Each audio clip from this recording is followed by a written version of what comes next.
Hi, good morning, folks. It's wonderful to have you here with us today.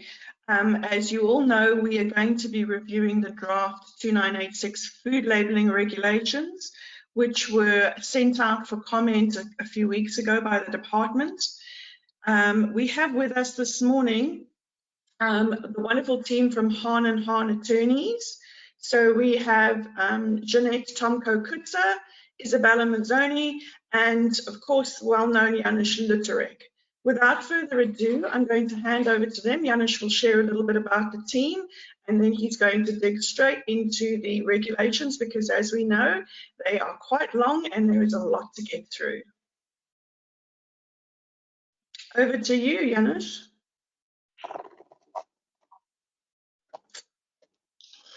Good morning, everyone. Welcome to the webinar this morning. You've just seen my two colleagues sitting with me in the boardroom.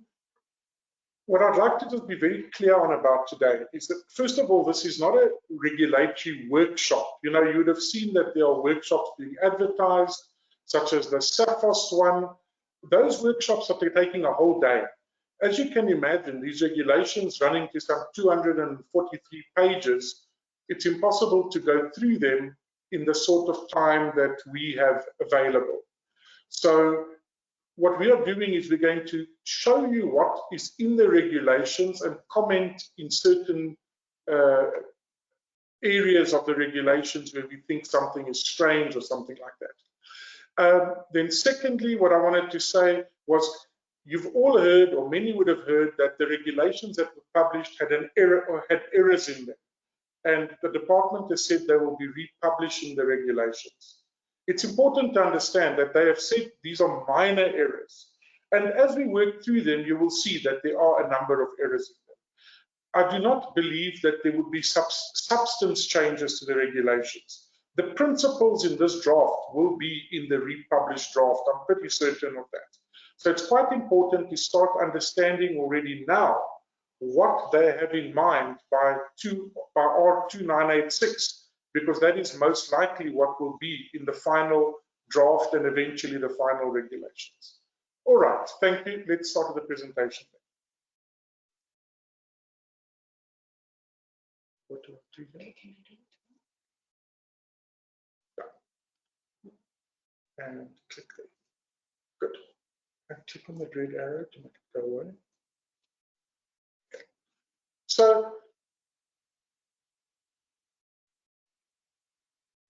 let's understand the history of the food labeling regulations. So first of all, the Foodstuffs, Cosmetics and Disinfectants Act, today I'll just refer to it as the FCD Act, has specific sections in it which give the minister the power to write regulations. You know, the power to write regulations is not automatic, and only if the FCD Act provides for it can you have regulations. So the purpose of regulations under the FCD Act is to address deception of consumers and allow its consumers to make informed choices about the food they consume, and to generically promote health of South Africans, the NCD issues that you will see later on in the regulations. The history of the labeling regulations under the Foodstuffs, Cosmetics and Disinfectants Act is that before 1993, there were very basic regulations under the FCD Act. And we should understand that the FCD Act is Act 54 of 1972, but it's been amended a few times. So this law goes back 50 years at the moment. Then in 1993 to 2010, we had regulation R2034, and this was the first time where health claims were prohibited, certain nutritional information was required, but there were many gaps. What's really important to get is that the effective date of R2034 was 1 May 1995. And you will see where this comes up in further slides, the specific date of 1 May 1995. In 2010, R146 was published and it was updated in 2012. And in there, they had in-depth limitations on health claims. In fact, all claims which were not specifically provided for were prohibited, and no health claims were permitted. Then in 2014, not long after R146 came in, they published the draft R429, which was often referred to as phase 2 of R146. And there they had very specific health claims listed as being possible, and they prohibited, for example, certain trademarks from being used. We all know R429, it was almost 9 years ago now. It was a very long document, had a number of guidelines and so on, but nothing happened. Then in 2023, R2986 was published. Now, R2986, we must understand, is not a new draft as such. It's not something that comes from nowhere. If you were there when R429 was a draft, you will realize that R2986 is a continuation of R429 and has taken into consideration the commentaries and discussions which took place after R429 was published. Okay, so let's have a look at some of the key issues we found in R2986. So in R2986, they now provide for permitted and prohibited claims, and there are tables of many, many pages of the types of claims that are permitted and the specific wording that will have to be used. There's a prohibition on certain trademarks and certain trade names. There are marketing restrictions on, I've just called it loosely, unhealthy foods, but they've introduced marketing restrictions. They've introduced FOPL, front of pack labeling, so sort of health warnings on food similar to alcohol and cigarettes. Artificial sweeteners suddenly appear, whereas the sweetener regulations refer to non-nutritive sweeteners. We suddenly have artificial sweeteners. Then there's the question of the role of guidelines, and then how does one interpret all of this? So just to remind you, R2034, which goes back to 1993, had a prohibition that said the words healthy or health or healthy or other words or symbols implying that foodstuff has health-giving properties as part of the name or description of a foodstuff were not allowed to be used on a label or in an advertisement. And they also had a prohibition on words that were medicinal, heal, cure, restorative, etc. And that was effective 1 May 1995. So in the current draft, we have certain types of permitted claims, and my colleagues will discuss them later on. But very importantly, the functional claims are only the ones that are in Table 4, reduction of disease, only the ones in Table 5, and so on. So only the ones that are specifically provided for may be used.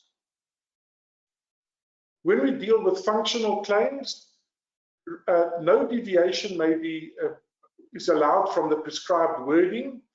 It can't be used if the nutrient or vitamin is not listed, and there's at least 30% of the NRV for one of those vitamins.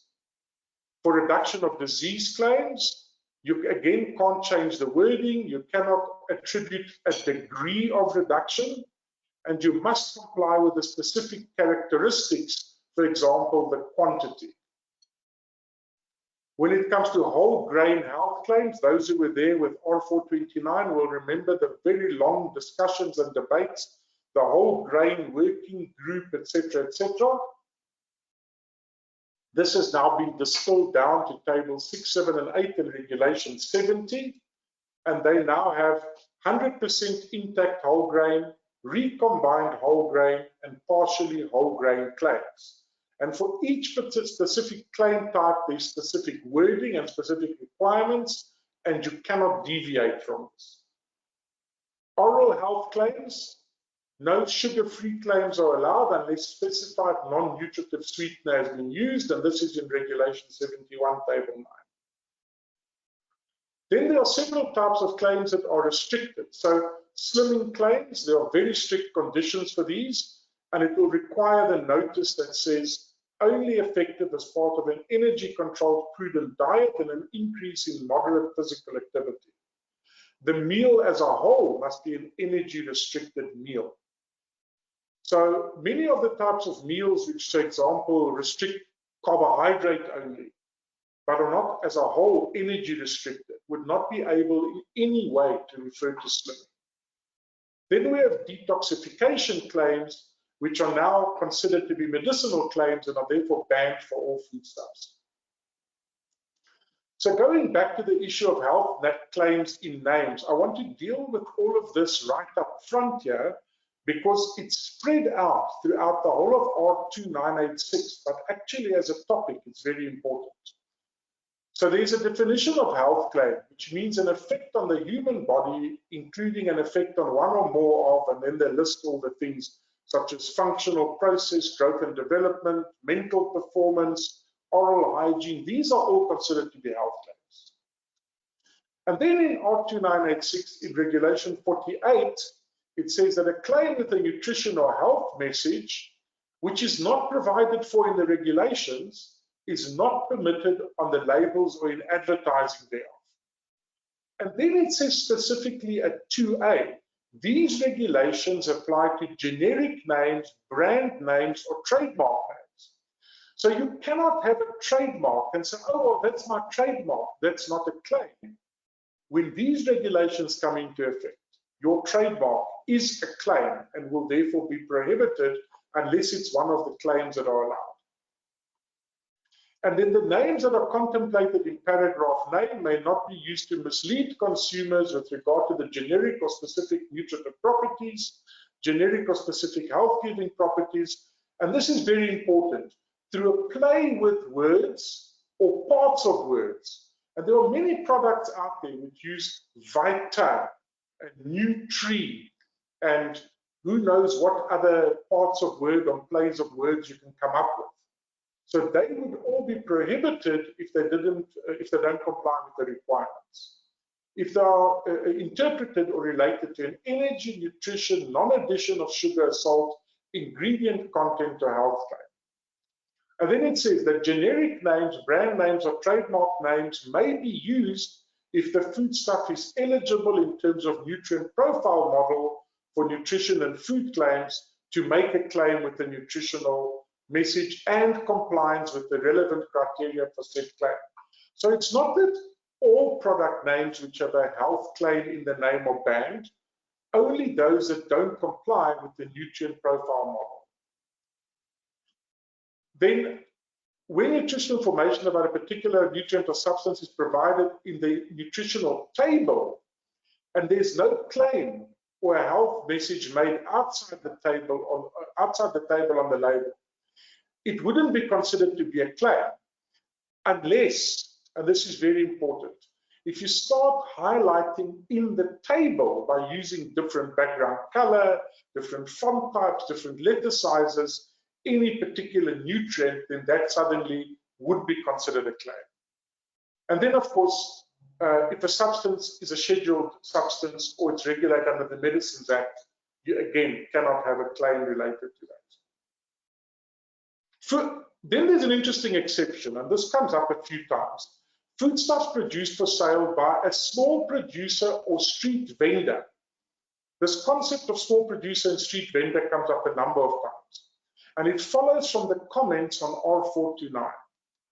May not make or bear any claim with the nutrition or health message. So think of food markets, food trucks, all of these people, they may not make any claim with the nutrition or health message. And then it says, no nutritional labels, label system panels, or simplified nutrition information are permitted if a front of pack label is required under Regulation 51. In other words, if your product qualifies that it requires a warning to the public, then you may not have any nutritional label, simplified nutrition information, etc. Such as you sometimes see on products, they have these little indicators which show how much sugar you've got or how much salt, etc. Then we've got the whole issue of complementary medicines in food. And what is very clear from R2986 is that complementary medicines are not considered food, and you may not include a sample of a complementary medicine in a food, show a pictorial representation of a complementary medicine on the label or container or in an advertisement. You can't make a claim on the label of a foodstuff that may relate to the health or therapeutic effect of a complementary medicine. You can't include it as an ingredient in a foodstuff. Of course, that would fall foul of the medicines law in any way. You can't use the brand name of the complementary medicine to indicate its presence in the list of ingredients or anywhere else on the label. And then we've got this interesting provision that only culinary herbs or spices ordinarily used in South Africa, and there's a table of them, may be used. Interestingly, hemp is now in that table. So hemp is now considered a culinary herb, whereas other things that people may consider to be herbs are not included in that table. And herbs and spices which are not ordinarily used as culinary herbs, but which are permitted in foodstuffs in table 2A, or which may not be used in the foodstuffs, are listed in table 2B. You're not allowed to compare foodstuffs in any manner with the complementary medicine or vice versa. You won't be allowed to include a vitamin, mineral, fatty acid, amino acid, prebiotic or probiotic at a level which is considered a complementary medicine in a foodstuff. You can't include any other substance in a food which is considered a complementary medicine. So, as you can see from this particular regulation, they've tried to cover every single angle whereby people have tried to include immune boosters, probiotics, all of these types of things, high vitamin levels into foodstuffs. If your product is a complementary medicine, you will have to follow the route of applying for registration and registering as a complementary medicine. Then in Regulation 55, they have an interesting provision. A foodstuff which contains added crystalline fructose or added artificial sweetness may not make a claim with a nutrition or health message or carry any endorsement logo concerning health. I don't know, it's covered. Sorry, there's just something wrong on the screen. Unless conclusive scientific proof can demonstrate that there's scientifically substantiated benefits to health in general. But the crazy one is B, that any of these substances do not contribute to the risk of developing any disease in the long term of 20 years or more, which would mean no product which is less than 20 years old, and you don't have a 20-year-old scientifically followed track record, would ever be able to comply with this section, with Regulation 55. Okay, just click on the screen, it's not changing. Okay. Then there's a definition of fake foodstuffs. And fake food is a foodstuff or beverage which consists mainly of a mixture of food additives, not ordinarily consumed on its own, in the same form as the in-game additive and the formulation or recipe and ingredients such as water or salt, and with the flavoring or extract of real ingredients, but not the ingredients itself, and contains no or no significant amount of energy, protein, carbohydrates, or fat. And then the reason for this definition is that a fake foodstuff may not make any claim with an energy, health, and nutrition message. So you can't make a product which complies with the definition of fake food and then claim on it low fat, low energy, or anything like that. And then cosmetic claims. Some of you will know there are products out there now that make all sorts of beauty claims and cosmetic claims. If these regulations come into effect, those types of claims will be considered an illegal health claim. All right, so if we're talking about the health claims in names, who has the powers to regulate this? I mean, do they have the power to regulate like this? And Section 15 of the FCD Act says that the object of the regulations is to stop deception or misleading of consumers, and the constitutional rights are balanced against the right between the right of free speech and freedom of choice as opposed to public health. There was a court case on tobacco advertising. It made it clear that health of the public is an overriding factor, and the right for free speech, for example, to advertise tobacco is not absolute. And this has happened all around the world. But then you will hear people say, but we have a registered trademark. Why can't we use our registered trademark? They are expropriating our trademark. And to them, I have to say the following, is that a trademark is not an absolute right to use as you want. You can still use your trademark, but now you have to use it and it must comply with these regulations. So you can't use it in a way that would be a contravention of these regulations. Regulation 48.2 possibly saves some trademarks. It does contradict Regulation 9.3, but it does provide that if you do comply with the nutrient profiling model, you may be able to continue using it. And by the way, this is not expropriation of your trademark. You get to keep your trademark. You simply have to use it in accordance with these regulations. And we should not forget that the Consumer Protection Act also prohibits deceptive use of product names. So Section 15.2 of the Foodstuffs, Cosmetics and Disinfectants Act says that pre-1973 trademarks are protected to some extent. Remember, this is Act 54 of 1972. It came into effect in 1973. So if your trademark predates this law, then the minister would have to apply his mind. Oh, what's happened? The minister would have to apply his mind on a case-by-case basis and cannot simply generically prohibit all of those trademarks. But if your trademark was after 1973 and before 1 May 1995, you're not protected by the generic protection, but perhaps a legal argument can be made that it cannot be retrospective. But then again, the public health imperative remains as per the tobacco case, the BAT versus Minister of Health case. But when it comes to any trademark registered after 1 May 1995 onwards, I think the department has a case because R2034 already prohibited health claims in product names as of 1 May 1995. So what now? Could they implement this with immediate effect or with a very short transition period? The wording of Regulation 9.2 and 9.3 may be subject to a legal challenge as it must comply with the provisions of the FCD Act that I've just discussed. And that Section 52 does say that no regulation can be made which will have the effect of prohibiting the sale of a foodstuff, cosmetic disinfectant under a trademark or trade name if it has been sold at the date of coming into operation of this Act, in other words, 1 January 1973, unless the minister specifically considers your product and is then satisfied that the trademark or trade name falsely or misleadingly describes the foodstuff. So the minister could still go against trademarks which are before 1973, but has to consider them specifically. So the various arguments people are making actually are a holding pattern, what I like to call it. I don't think that they can eventually succeed if your trademark is in fact deceptive of what is inside the packaging.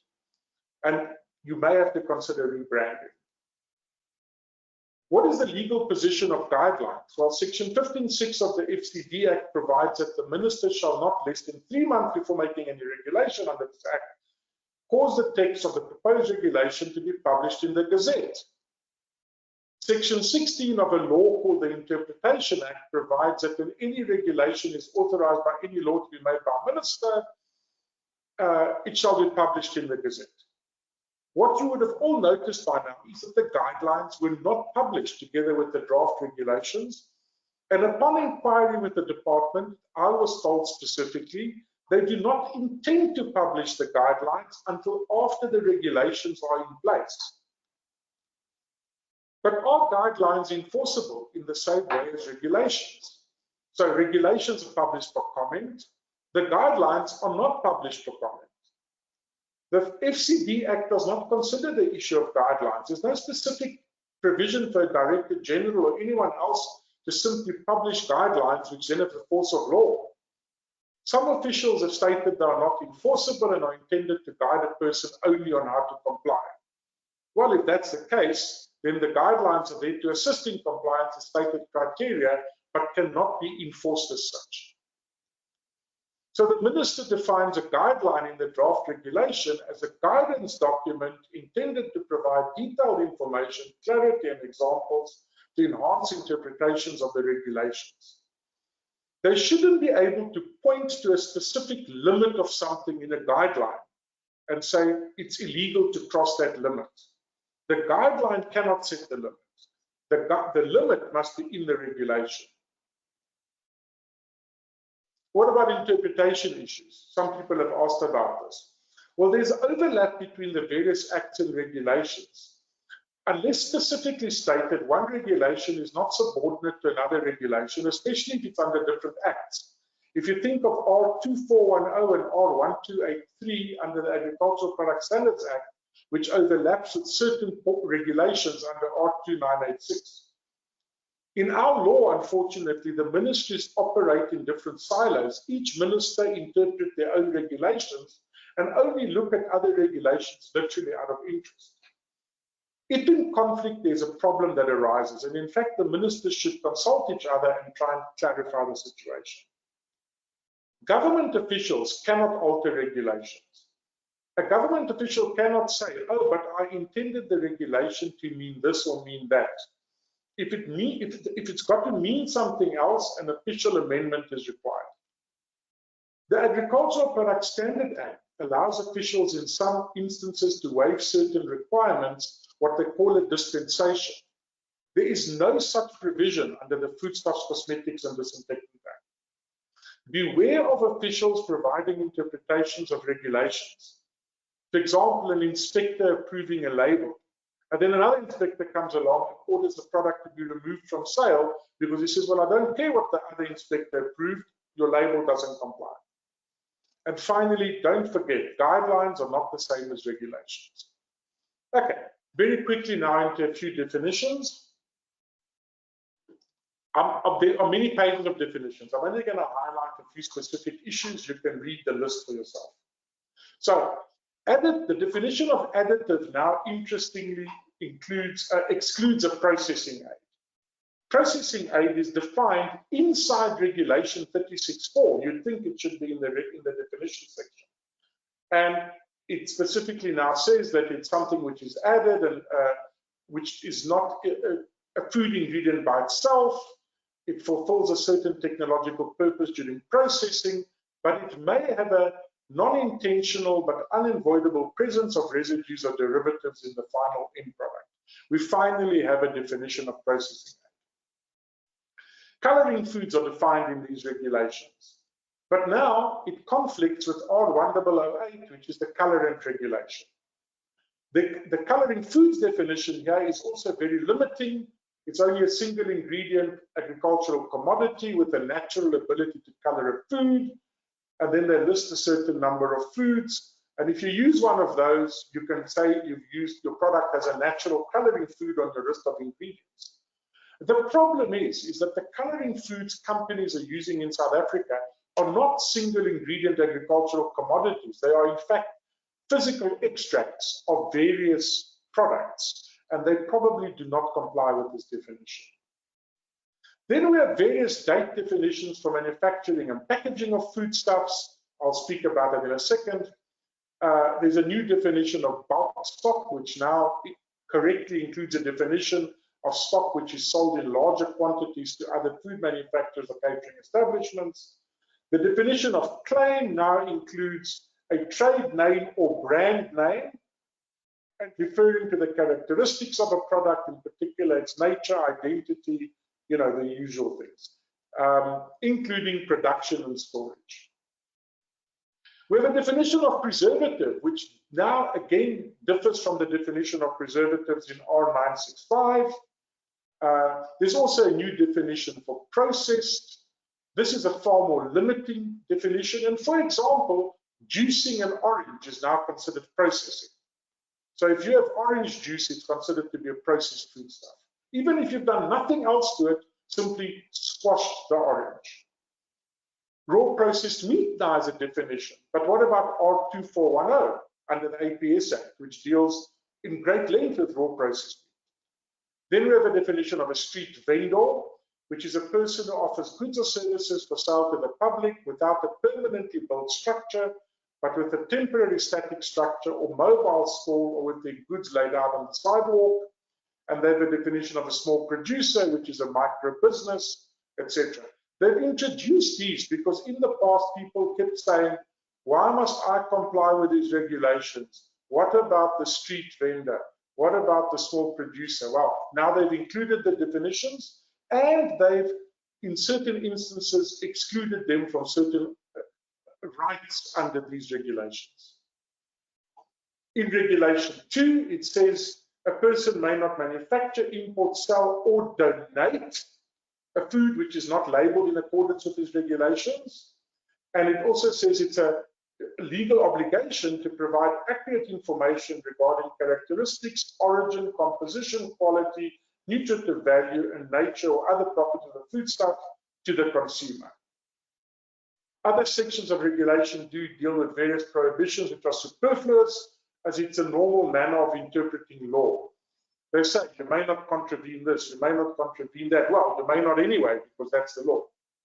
Then regulations 2.5 and 2.7 deal with compulsory traceability, supplier information files, etc., and say it's a criminal act not to provide to an inspector within 48 hours of a request. Then there's a regulation 2.8 and 2.9. It says you may not refer to the Department of Health on any label, but 2.9 is incomprehensible. I can't understand it, I don't know what they're saying. 2.10 we've already dealt with. There's a prohibition on cans. Then in terms of regulation 3, English is the main language. If you've got space on the label, you can optionally have a second language. Labels must be indelibly applied, clearly visible, easily legible, significant contrast between font color and background. Colors must not dominate or overwhelm or be used in such a way that the front of pack logo, etc. becomes poorly visible. Then an interesting one someone brought to my attention was that white lettering on any background except black is prohibited. For the letter sizes, quite contentious. Name of foodstuff, the vertical height of font size, it must not be less than 4 millimeters, but it can be 0.9 millimeters on a bottle cap. And the information that is required to appear on a label may not be less than 1.2 millimeter vertical height as set out in that annexure, but it is bigger than it is now. For packs below 12,000, not square meters, that would be bigger, it would be like a hall, 12,000 square millimeters is 0.9 millimeters. Words which qualify names of foodstuff or part of the description or essential part thereof must, where the name does not reflect the complete description, be reflected in the immediate proximity to the name, so not somewhere else on the label. Be in prominent distinctive letters of the same font color and prominence, be letters of the same font size of which the X height is not less than 1.2 millimeters vertical height, and then the listing of ingredients and proportions of ingredients must be in a letter type of uniform size, color, font, and prominence. Then on the main panel, we need the name of a foodstuff, which must either be the one which is in accordance with the APS Act, or if it's not true description or is not self-evident, must then also be accompanied by appropriate description. Where there is a Codex Alimentarius standard name, it must be used. That's how I interpret it. It's possible that there's another interpretation, but let's leave that for the people who are going to make comments. Names must not be misleading or confusing. They need to include descriptive words of the true nature, such as dried, reconstituted, etc. And then there are other requirements on the label, such as the address, instructions, storage conditions, etc. Country of origin does not seem contentious, but they've now introduced the use of a national flag. And they now say the use of a national flag is only permitted to indicate the country of origin when it is accompanied by the appropriate wording, e.g. product of. And then it says, in the case of where the wording proudly with an N, South African, is used, the South African flag may be used if the product complies with the criteria for product of South Africa. I hope they correct proudly to proudly when they publish the next edition. Nothing contentious here. Batch marking is required. Traceability requirements need this anyway. Okay, date marking. This could be a whole workshop on its own. Literally, I must whiz through this. No more sell by date. No more BB. Need full wording. Date markings must be introduced by the words used by date or best quality, best, that should probably say best quality before date, but it does actually say best quality, best date, another error I presume they're going to correct. Then it says, in the case where sub-regulation 11 applies, date of manufacture or date of packaging must also be included. But then immediately after that, in sub-regulation 8, it says, the date marking must, irrespective of quality or safety, declare the manufacturing day, month, and year. So it contradicts the second part of sub-regulation 2 that says it's only where sub-regulation 11 applies. It seems that in all instances, you now need a manufacturing date. And then it also says strangely that after the best quality before date, food safety is not compromised, the food may be donated. But in reality, it should also be able to be sold, because the definition of best quality before date means that the foodstuff will remain fully marketable up until that date. But thereafter, it's still marketable, it's just that it's lost some of the quality characteristics. So why only donate? You can probably still sell it as well.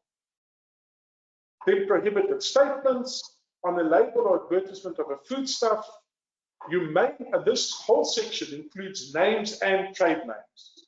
You can't have words, pictorial representation, mark, logos, or descriptions, which include a health practitioner or an advisory body or a medical practitioner's body, etc. If you want to have a permitted endorsement related to a non-communicable disease, that endorsing body must be independent financially and must be approved by the Director General for the generic health promotion, and its, what do you want to call it, constitution or protocol, etc., may not contradict in any way R2986. Endorsements will have to meet the nutrient profiling criteria, and only for products where no front of pack labeling is required. And for fruit or vegetable, no added sugars can only be used if there's an intrinsic dietary fiber is 20% of the dietary fiber of 100 grams of the same fresh fruit or vegetables. Endorsement logos representing a particular industry may include the wording of the applicable food-based dietary guideline. That's all. An endorsement or testimonial of an individual in the form of a written or verbal statement or any other form or any type of ingredient content claim may not include an endorsement of any type of ingredient content or claim with a health and nutritional message. The words health or healthy, remember R2034, these are the same words, or any other words with a similar meaning, labels, pictorials, or symbols may not be used except if it's a permitted function or disease risk claim. Same applies to wholesome, nutritious, nutraceutical, superfood, smart, or intelligent, or any other similar words. A claim that a foodstuff provides complete or balanced nutrition may not be used. And then cure, restore, heal are medicinal claims and only permitted if those are some of the specifically permitted health claims. Then we get to the one which prohibits certain trademarks, and it says that a compound foodstuff, doesn't matter if it's a solid or a liquid, which claims beneficial nutrients or category of nutrients with health benefits in the brand or trade name, may be used for 6 months from the date of publication of the regulations, but only if it was already registered before 1 May 1995. If you registered it after 1 May 1995, then in fact you have to stop, according to this, on the date of publication of the regulations, not of the draft when the regulations become final. A compound food which contains a health claim as such in the brand or trade name, as before, if you registered it as a trademark before 1 May 1995, you'll be given 6 months to run it out.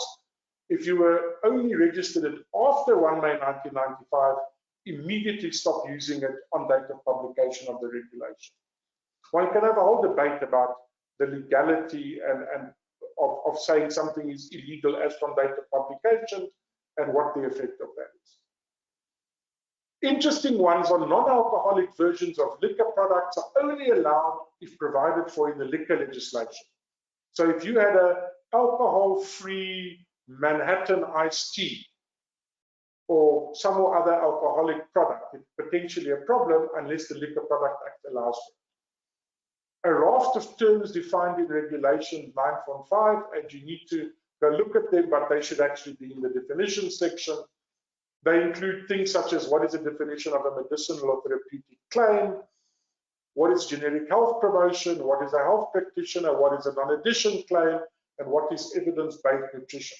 But all of these definitions should be stripped up together and put in the beginning of the regulation where all the definitions are. And then finally, from my section, Regulation 10, subject to the conditions for a nutrient content claim in Table 2 and referring to Guideline 4, which I should say again, whenever published, a claim, declaration, or implied claim may not be made on the label of a foodstuff.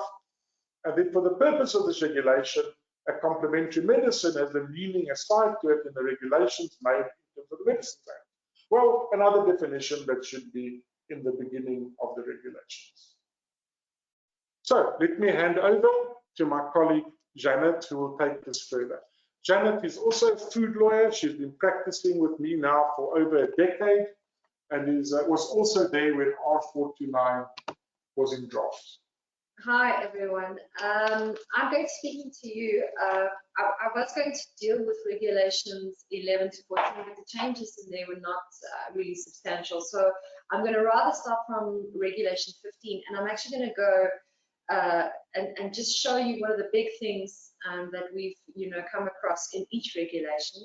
So when it comes to naming of ingredients, what has been included is engineered nanomaterials, and that must be indicated in the list of ingredients. And it needs to be, you have the name of the ingredient followed by the word nano, and they do give an example. In Regulation 15, there is also a definition of engineered nanomaterials, which I'm not, and you'll see this theme right through the regulation, where you'll have definitions sort of, instead of being in the beginning of the regulation, they are popping up here and there. Some of the big changes also is they've included mechanically recovered meat, and any words that are similar to mechanically recovered meat, separated meat, deboned meat must be written out in full. And the method in which it's been stripped from, the skeletal remains, whether it's been under high pressure or low, obviously it must comply with SANS 885 and SANS 1675, but it must be specified in the list of ingredients whether it was low or high pressure mechanically deboned meat. So you can no longer say MRM. Also, with regards to a mechanically recovered meat, the ingoing percentage of meat must be quantified as a quantitative ingredient declaration, the QID, in the list of ingredients where the ingoing percent is more than 25%, but it must be on the main panel when the ingoing percent is less than 25%. And then also it needs to be in bold uppercase with a font size that is at least 3 millimeters in height. Where the ingoing percentage of meat is less than 25% of and we're talking about, when I say meat, is the mechanically recovered meat that I referred to previously, is less than 25%, the name or description of the end product may not contain the words meat. Regulations, so you'll see on the top of our slides, I just wanted to mention this, some of the slides will be in bold red or bold black. Where it's red, it's all completely new regulations that have been put in here.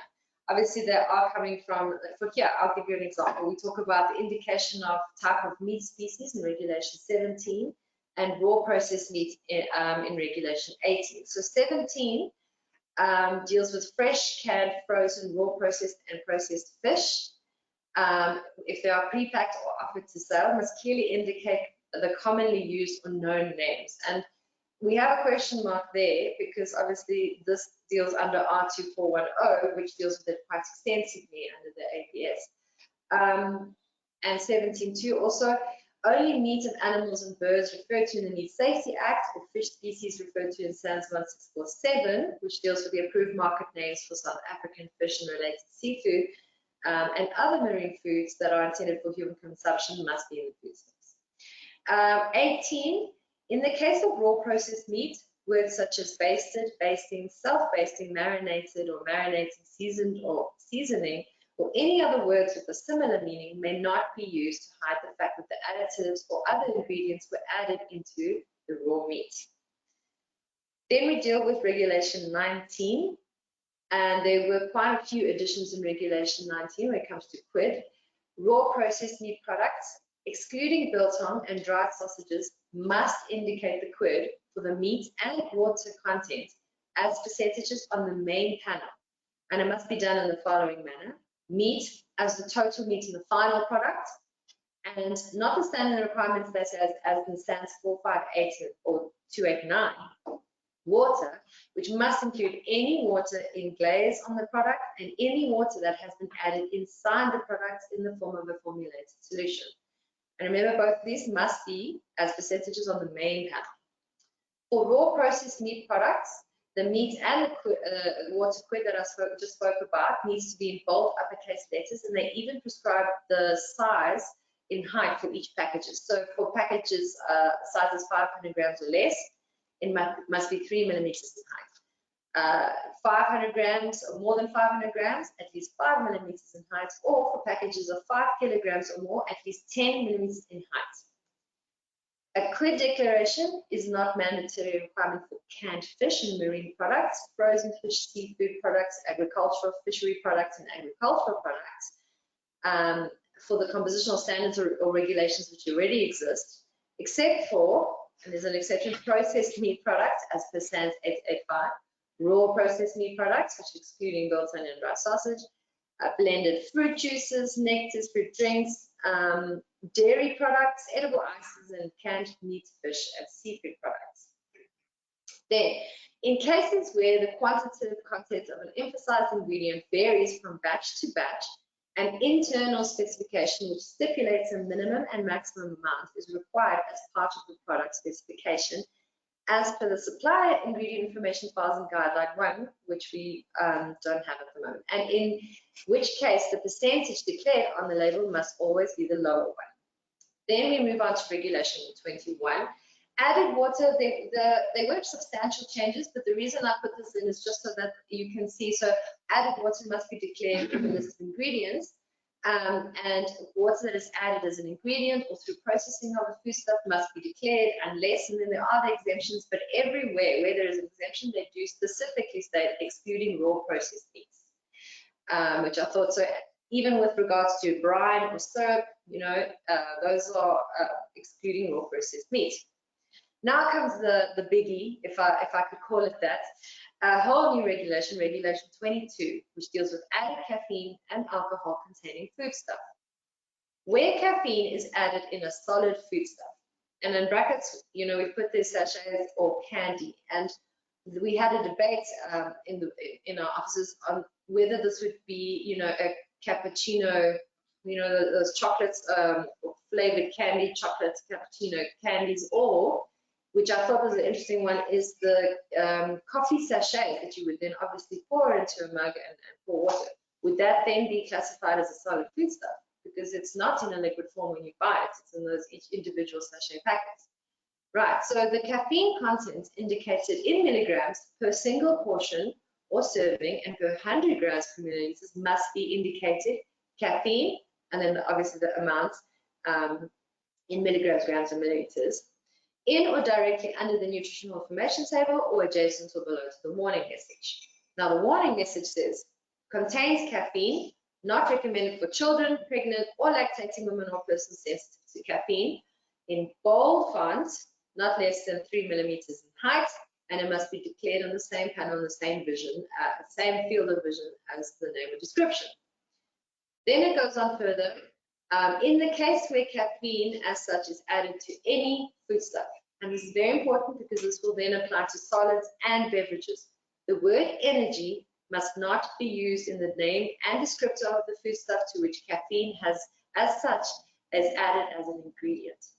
This is very important because that would mean that if a drink would then obviously have caffeine, and you use the caffeine as, you know, sort of provide energy, can no longer be used. And my colleague Isabella will deal with this a bit more, but anyway, where there's caffeine, cannot use the word energy.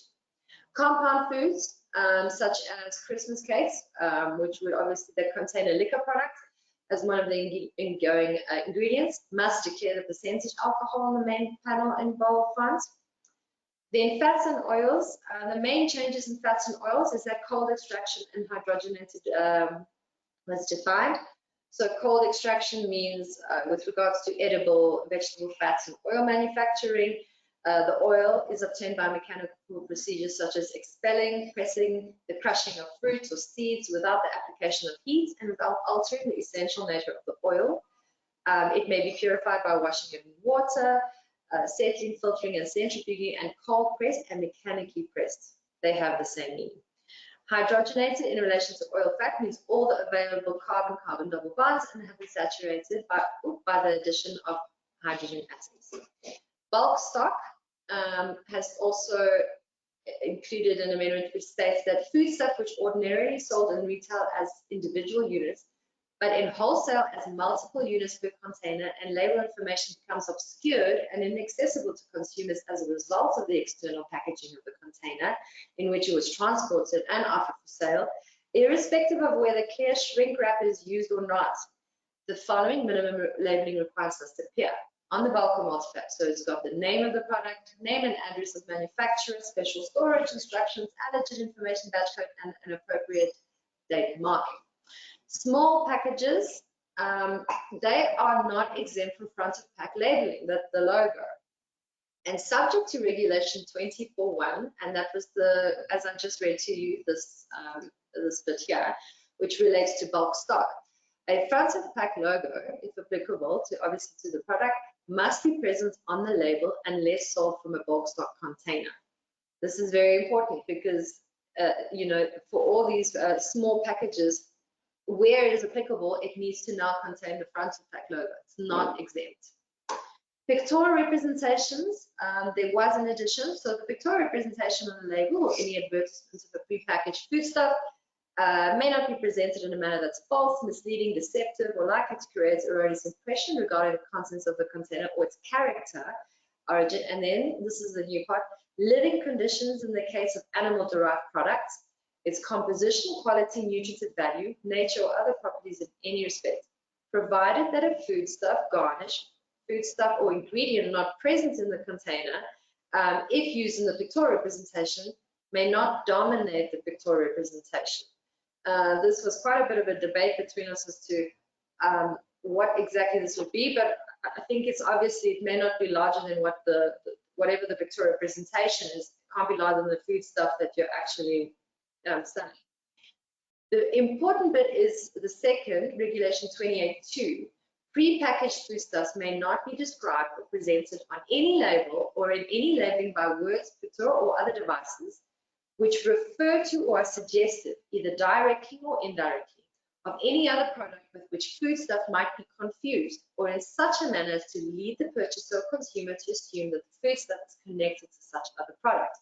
This is absolutely geared towards vegan products.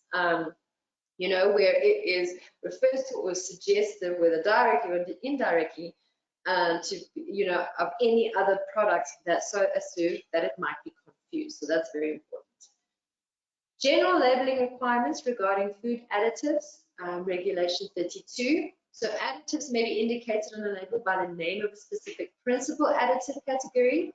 And if any additive is added to or used in a foodstuff to serve more than one function, obviously this happens quite often, where additives serve more than, you know, two functions when they're included in the ingredients, it must be indicated in the name of the category that represents the principal function performed by that food. Where it is preferred to use the subcategory name, this must appear in the ingredients list.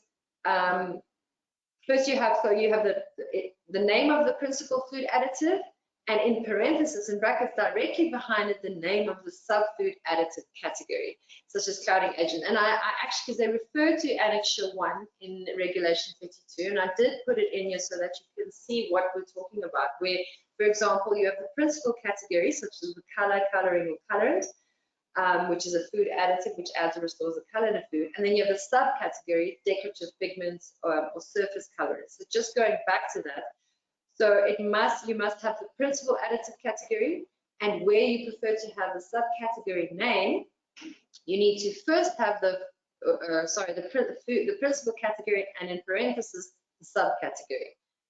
So it would be colorants, decorative pigments, for example.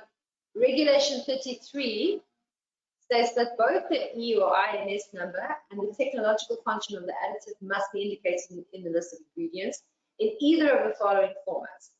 We were a little bit confused by this because, as you can see, it says a technological function, common chemical name or E/INS number, or the common chemical name or E/INS number of additive technological function. So that does made us think a bit. So, and as I'd like to say, but wait, there's more. There are quite a few more new regulations, and there you see, so flavorings. Additives used for flavoring purposes must be labeled as flavoring in the list of ingredients. Where a food stuff contains a flavoring which represents a particular ingredient, but not the real ingredient, you use the words flavoring or flavored, and it must be part of the name of the descriptor of the product. Where the food stuff contains a flavoring and the real ingredient itself, and both represent the same specific flavor, the food stuff doesn't need to be labeled as a flavored food stuff in the name or description. Mixtures containing one or more flavorings, other ingredients such as salt, sugar, herbs, and spices, which are intended for the use of in snack foods or other foods, are considered to be compound ingredients and must be labeled as such.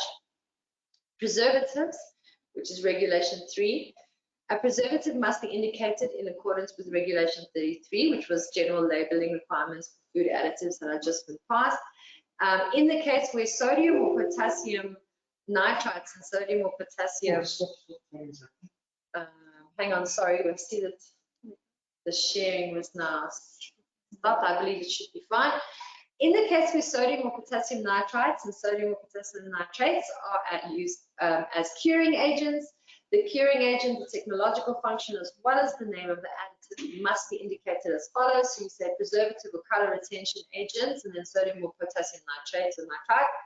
And then we believe that there may be a typo because the second regulation 33(2)B says, in the case of sodium or potassium nitrate, and again nitrate, potassium nitrate, uses curing agents, the curing agent must be indicated as follows.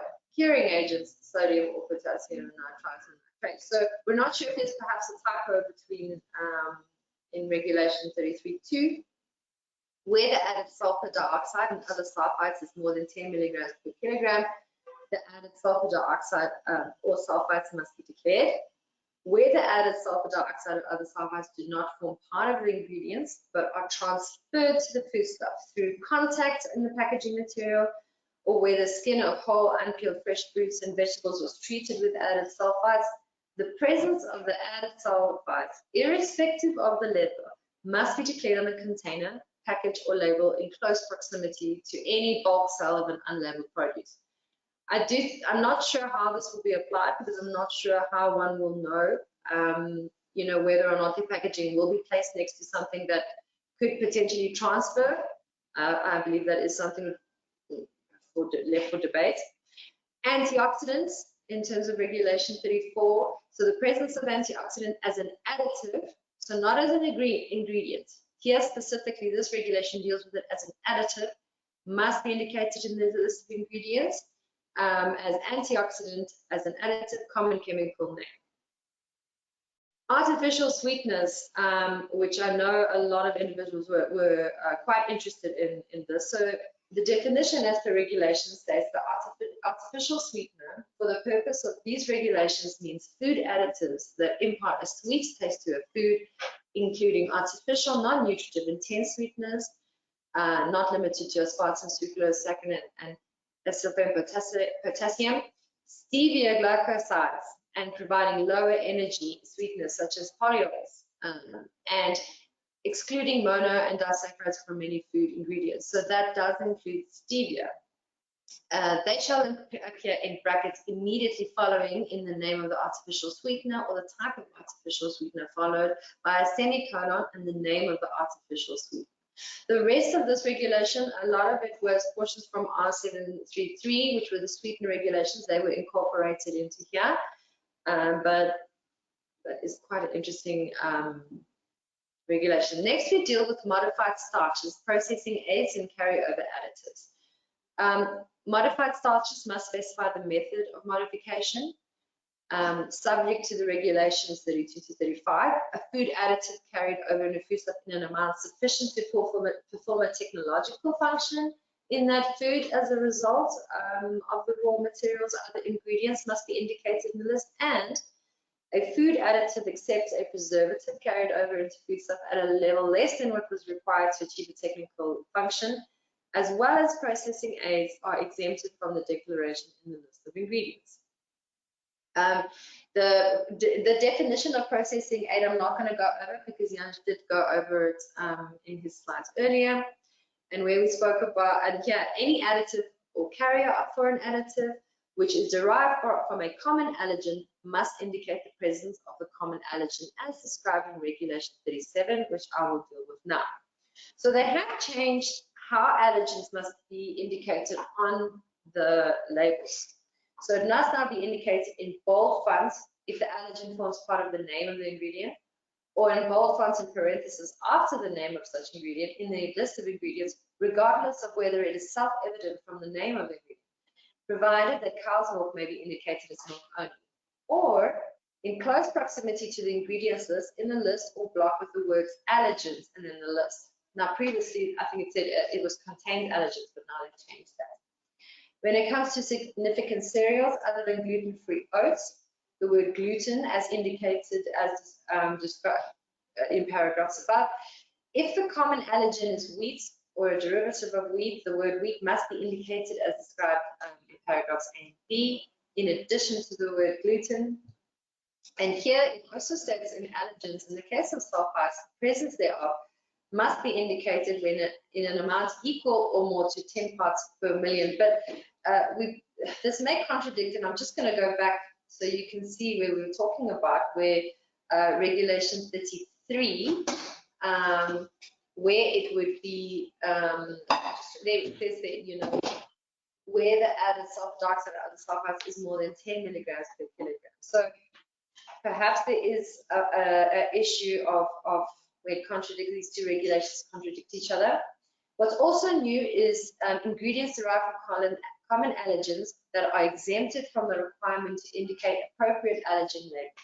I'm not going to list all of them, but I'm just going to quickly show you just cereals containing gluten, which would be wheat-based glucose, cereals used for making alcohol distillates, fish and products thereof, such as fish gelatin, you know, soybeans and products thereof, fully refined soybean oil, vegetable oils derived from the phytocereal, milk and products thereof, including lactose, and nuts used for making alcohol distillates, including ethyl alcohol for agricultural origin. Uncommon allergens, there was big emphasis on goat's milk. So the presence of goat's milk in a foodstuff must be indicated in the same manner as a common allergen as per Regulation 37. So a foodstuff that contains goat's milk must have the following statement in close proximity to the name of the foodstuff on the main panel.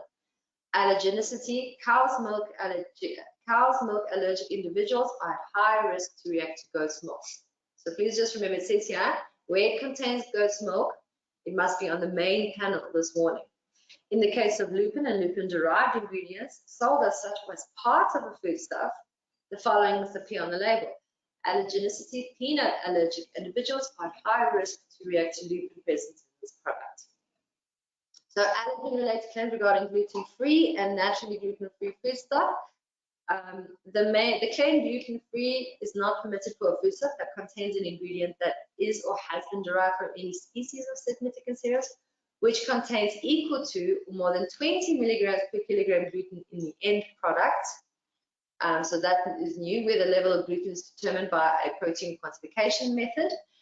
Then a pseudo cereal, which this would be in the form of a quinoa, chia seeds, or ingredient or flour that is not derived from a significant cereal, which by its nature is suitable for use as a part of a gluten-free diet, may not be designated special dietetic, or any other equivalent term, but may bear the statements, this product is by its nature gluten-free or naturally gluten-free, and then there are requirements, and if you do want to use those two claims, is it contains less than 20 milligrams per kilogram of gluten, And these claims obviously are not permitted for any other foodstuff. Then in the case of gluten-free oats, that wording may only be used if the oats consistently show to contain less than 20 milligrams per kilogram of gluten. And also due diligence is exercised to prevent cross-contamination with other significant cereals for gluten. So I only have a few more regulations to go, and then my colleague Isabella will take over. So when I was chatting and everything cut off, I was talking about the claims hyperallergenic or non-allergenic. They cannot be used unless a foodstuff is modified by chemical or genetic means so as to reduce the quantity of endogenous allergens in such a way that it is not possible to detect the presence of any other possible allergen with testing. Now, that is also a claim may not be made on a foodstuff that it is free from any common or uncommon allergen, or a similar claim unless the foodstuff has been tested to confirm the absence of the particular allergen using the suitable testing methods. Misleading descriptions. The first paragraph is already in R146, but I did add it because we speak of regulation 42.2a, where we speak about that the foodstuffs in the case where foodstuffs are not regulated in terms of the APS Act, statements such as fresh, natural, real, genuine, or words with a similar meaning are permitted if they comply with the guidelines. Then there is a new paragraph which states a statement that presents a foodstuff in a manner that is false, misleading, deceptive, or likely to create erroneous impression regarding the contents of the container or its character, origin, composition, quality, nutritive value, or other properties that could mislead consumers is not permitted. And this is also in line with Section 5 of the FCD Act and Section 6 of the APS Act. Irradiation. So that does need to be indicated on the label in close proximity to the name of the foodstuff. The use of the international recognized foodstuff symbol is optional, but when used, it must be on the main panel. When an irradiated foodstuff is used as an ingredient, it must be declared in the list of ingredients. And for me, the last bit that I'll be talking about is vegetarian claims, which is regulation 45. The first bit is still in R146, where the claim vegetarian may be have the suitable prefix of lacto over vegetarian, and the word vegetarian means all ingredients and additives, which refers to guideline 8, used in an end product that are of multicellular plant, fungal, algal, and bacterial origin. What we did note is that regulation in R146, regulation 42, which dealt with strict vegetarian or vegan, was removed. And this led to quite a bit of debate between the three of us. Does this now, which we believe means no more vegan claims are permitted? We may need to seek clarification from the Department of Health if that's what this means.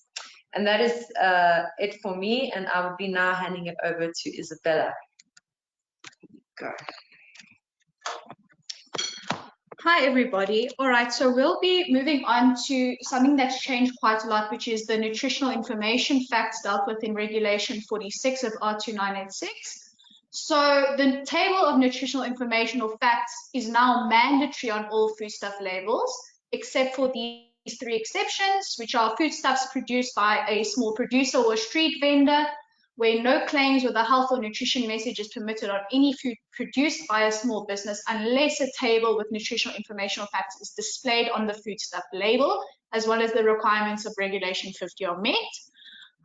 Also anywhere else in these regulations where it's accepted, or unless the foodstuff is listed in Table 1. So these foodstuffs in Table 1 include products like baking powder, beer, bicarbonate of soda, cream of tartar, coffee extracts and chicory extracts, quite a long list, culinary herbs and spices, honey, vinegars. Yeah, as you can see, there is quite an extensive list that they've added there where a nutritional table won't be required. Regulation 46.2 allows for fortified bread to contain a fortification logo and the claim fortified for better health without a chemical analysis except for total sodium, which must be analyzed. So they have 2 new formats for the mandatory nutritional information declaration. The first format is for when there is no claim that is made. As you can see, it's important to note that you're no longer required to say the typical nutritional information as it was in R146, you may now choose to simply take away the words typical and just say nutritional information or nutritional fact. Also, you can use the word portion or portion size as opposed to only being limited to the word serving. The single serving declaration does not need to be expressly referenced directly underneath the table heading and now can simply appear in the heading of a third column. So here you can see the format of the table for where there is no claim that is made. The second format is where there is a claim that is made. As you can see, it's a lot longer, and items like the total fat now need to be fully analyzed in the table. There's also an additional section for any other nutrients or foodstuffs where you would need to declare it in the nutritional table for a claim that's made, as well as for vitamins, minerals, carotenoids, and other bioactive substances, as you can see there. So there are additional requirements relating to the nutritional information table, which can be found in Regulation 47. And these are some of the new additions that we found. An indication of mass of a single portion or serving must be an appropriate serving, which is consistent with single serving sizes typically recommended by health professionals for maintenance or achievement of a healthy weight and good health. So single portion serving sizes must not be manipulated to sell supersized portions or servings for the purposes of increasing sales. And this applies to pre-packed, non-pre-packed, or transparently packed ready-to-eat food stuff, or they may not be used to qualify for a nutrient or health claim. Single sizes must also be expressed in descriptive household measurements. When the recipe of a foodstuff is altered in any way in terms of the changes that happen to the ingoing ingredients, they've now said that this must be corrected in the nutritional information table as well as in the list of ingredients without delay. So that's quite important. A claim may not be made on the label of a foodstuff that the foodstuff has acquired nutritive value from nutrients used as additives when added for a technical function. Another few important things to note is a claim may not be made that a foodstuff has a particular benefit or value if it's derived fully or partly from another foodstuff that is intended to be consumed with the foodstuff in relation to which the claim is made, but is actually not in the container. Regarding any nutrient content, energy value, or health benefits of a foodstuff or ingredient or substance not included in the container, and regarding any nutrient content, energy value, or health benefit of an ingoing, unprocessed, single ingredient agricultural product, if the same ingredient is being processed during the manufacturing process. So this is really, really important because obviously the definition of process has been amended so as to include a whole lot of things. It's a lot more vague and only has exclusions as opposed to inclusions. Subject to paragraph A, in the case where a product is sold and requires further processing, such as a cake mix where you prepare it and bake it, after the addition of ingredients not included in the foodstuff, the nutritional information and facts of the foodstuff prepared according to the instructions on the container must be added in an additional column to the right of the column indicating the nutritional information of the prepared product in the applicable table with nutritional information. So there must now be a specific column for the prepared product, even if that is not what is inside of the product. Now we have a section dealing with enrichment of foodstuff, which is in Regulation 49. Nutrients may only be added to a foodstuff which requires a list of ingredients, but which is not a fake food as determined in Regulation 56. Also, it must have passed the profiling model for the front of pack labeling and is not required to bear front of pack labeling. So you cannot enrich a food that has a front of pack label under Regulation 51. Nutrients which are added to improve nutritional properties of a foodstuff in the case of vitamins or minerals added for both enrichment or fortification as per the regulations for fortification may not exceed 100% of the NRV. This is obviously to prevent the product becoming a complementary medicine. And it must also be one of the approved compounds according to the most recent Codex document regarding nutrient compounds for use in foodstuffs for special dietary uses. provided that the addition of fluoride and aluminium in any form is prohibited in all foodstuffs. Enrichment with any nutrient or allergen is not permitted for raw processed meat and raw processed poultry. So once again, they bring the raw processed meats in here. Enrichment for any nutrients is not permitted for fake foods, beer, and products under the LPA. And foodstuffs required to carry a front of pack label may not carry any claims relating to enrichment. Now, the nutrient profiling model for purpose of screening foodstuffs for their eligibility to make any claim with a nutritional health message. This is dealt with in Regulation 50. And here it says that a foodstuff may not make a claim with a nutritional health message or use any endorsement logo if the foodstuff is required to bear a front of pack label, or if it exceeds the cutoffs for the key nutrients under the profiling model, which we will deal with in Regulation 51. And they may not make a claim with a nutritional health message unless the label displays the nutritional information table, the foodstuff successfully qualifies under the screening criteria for the nutrient profiling model as outlined in Annexure 8, and apparently there will be an electronic calculator which they will put onto the website for the Department of Health. The foodstuff complies with the criteria particular to the specific claim, and the foodstuff complies with the requirements of Regulation 55. We'll get onto that a bit later. Any foodstuff that is produced by a small business may not carry a claim with a nutritional health message unless the requirements of this regulation are complied with. This obviously means that there must be a nutritional information table and it must comply with the nutrient content requirements. So further on, we deal with the purpose of front of pack labeling and for foodstuffs that may not be advertised to children, which is dealt with in Regulation 51. Pre-packaged foodstuffs are required to bear a mandatory front of pack label. This is brand new. Well, not brand new, but brand new to come into action. If the foodstuff contains added saturated fat, added sugar, added sodium, and which exceeds the nutrient cutoff values for total sugar, total sodium, or total saturated fat, fatty acids as outlined below.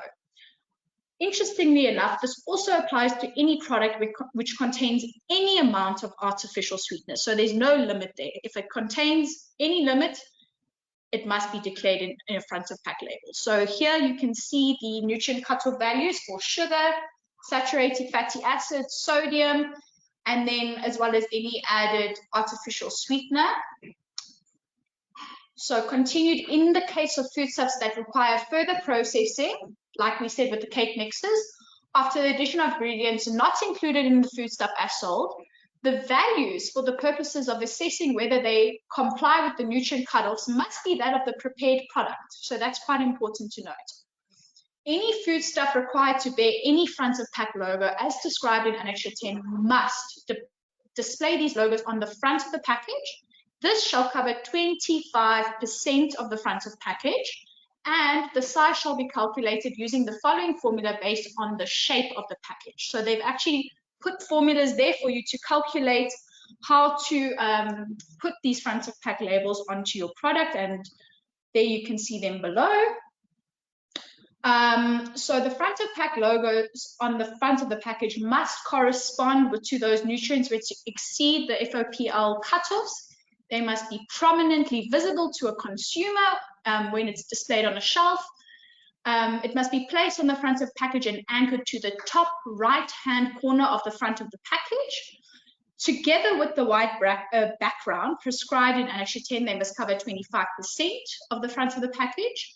And these FOPLs must be integrated into the packaging of the foodstuff insofar as practicable. The use of stickers must be permitted where the size of the package or existing label cannot accommodate the size of this FOPL.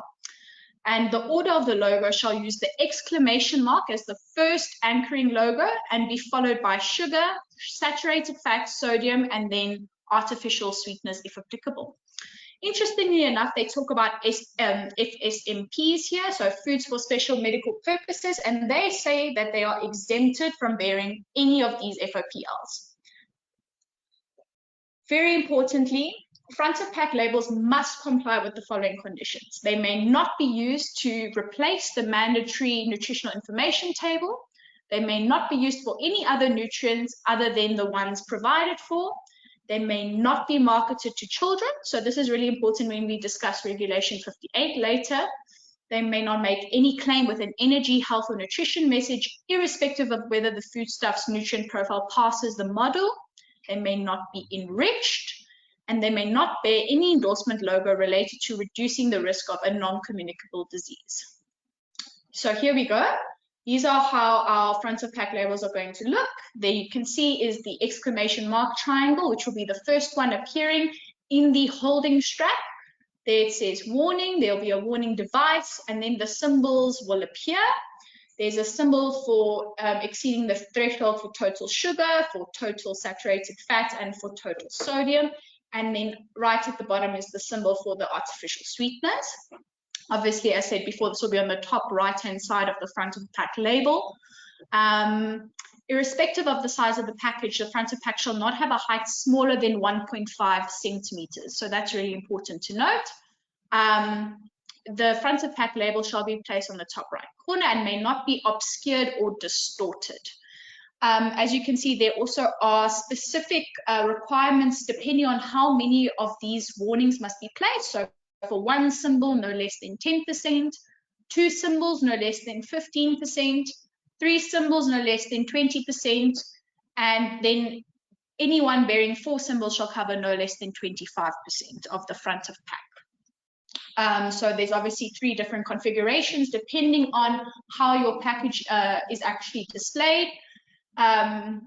Yes, so here you can see, and manufacturers may use any alternative configuration of the front of pack labeling should the package not allow for the horizontal line, which would be the automatic line. They may opt for the other configurations. So now we're going to deal with marketing restrictions. Funnily enough, it's been excluded in the index, but here we go, Regulation 52. This applies to any packaged food item that carries a front of pack label. So all of the products we've dealt with just now, this applies to them. The package or label or advertisement of foods carrying a front of pack label shall not depict or contain reference to any celebrities, sports stars, cartoon type characters, puppets, computer animation or similar strategy, or a competition or a token, gift or collectible item which appeal to children in order to encourage the use of such unhealthy foodstuffs, and abuse positive family values such as portraying any happy, caring family scenario on a label or in a package to encourage the purchase of consumption. Interestingly enough, this subsection B doesn't only apply to children, this applies to everyone. It may not encourage or condone excessive consumption or excessive portion sizes. It may not undermine healthy, balanced diets.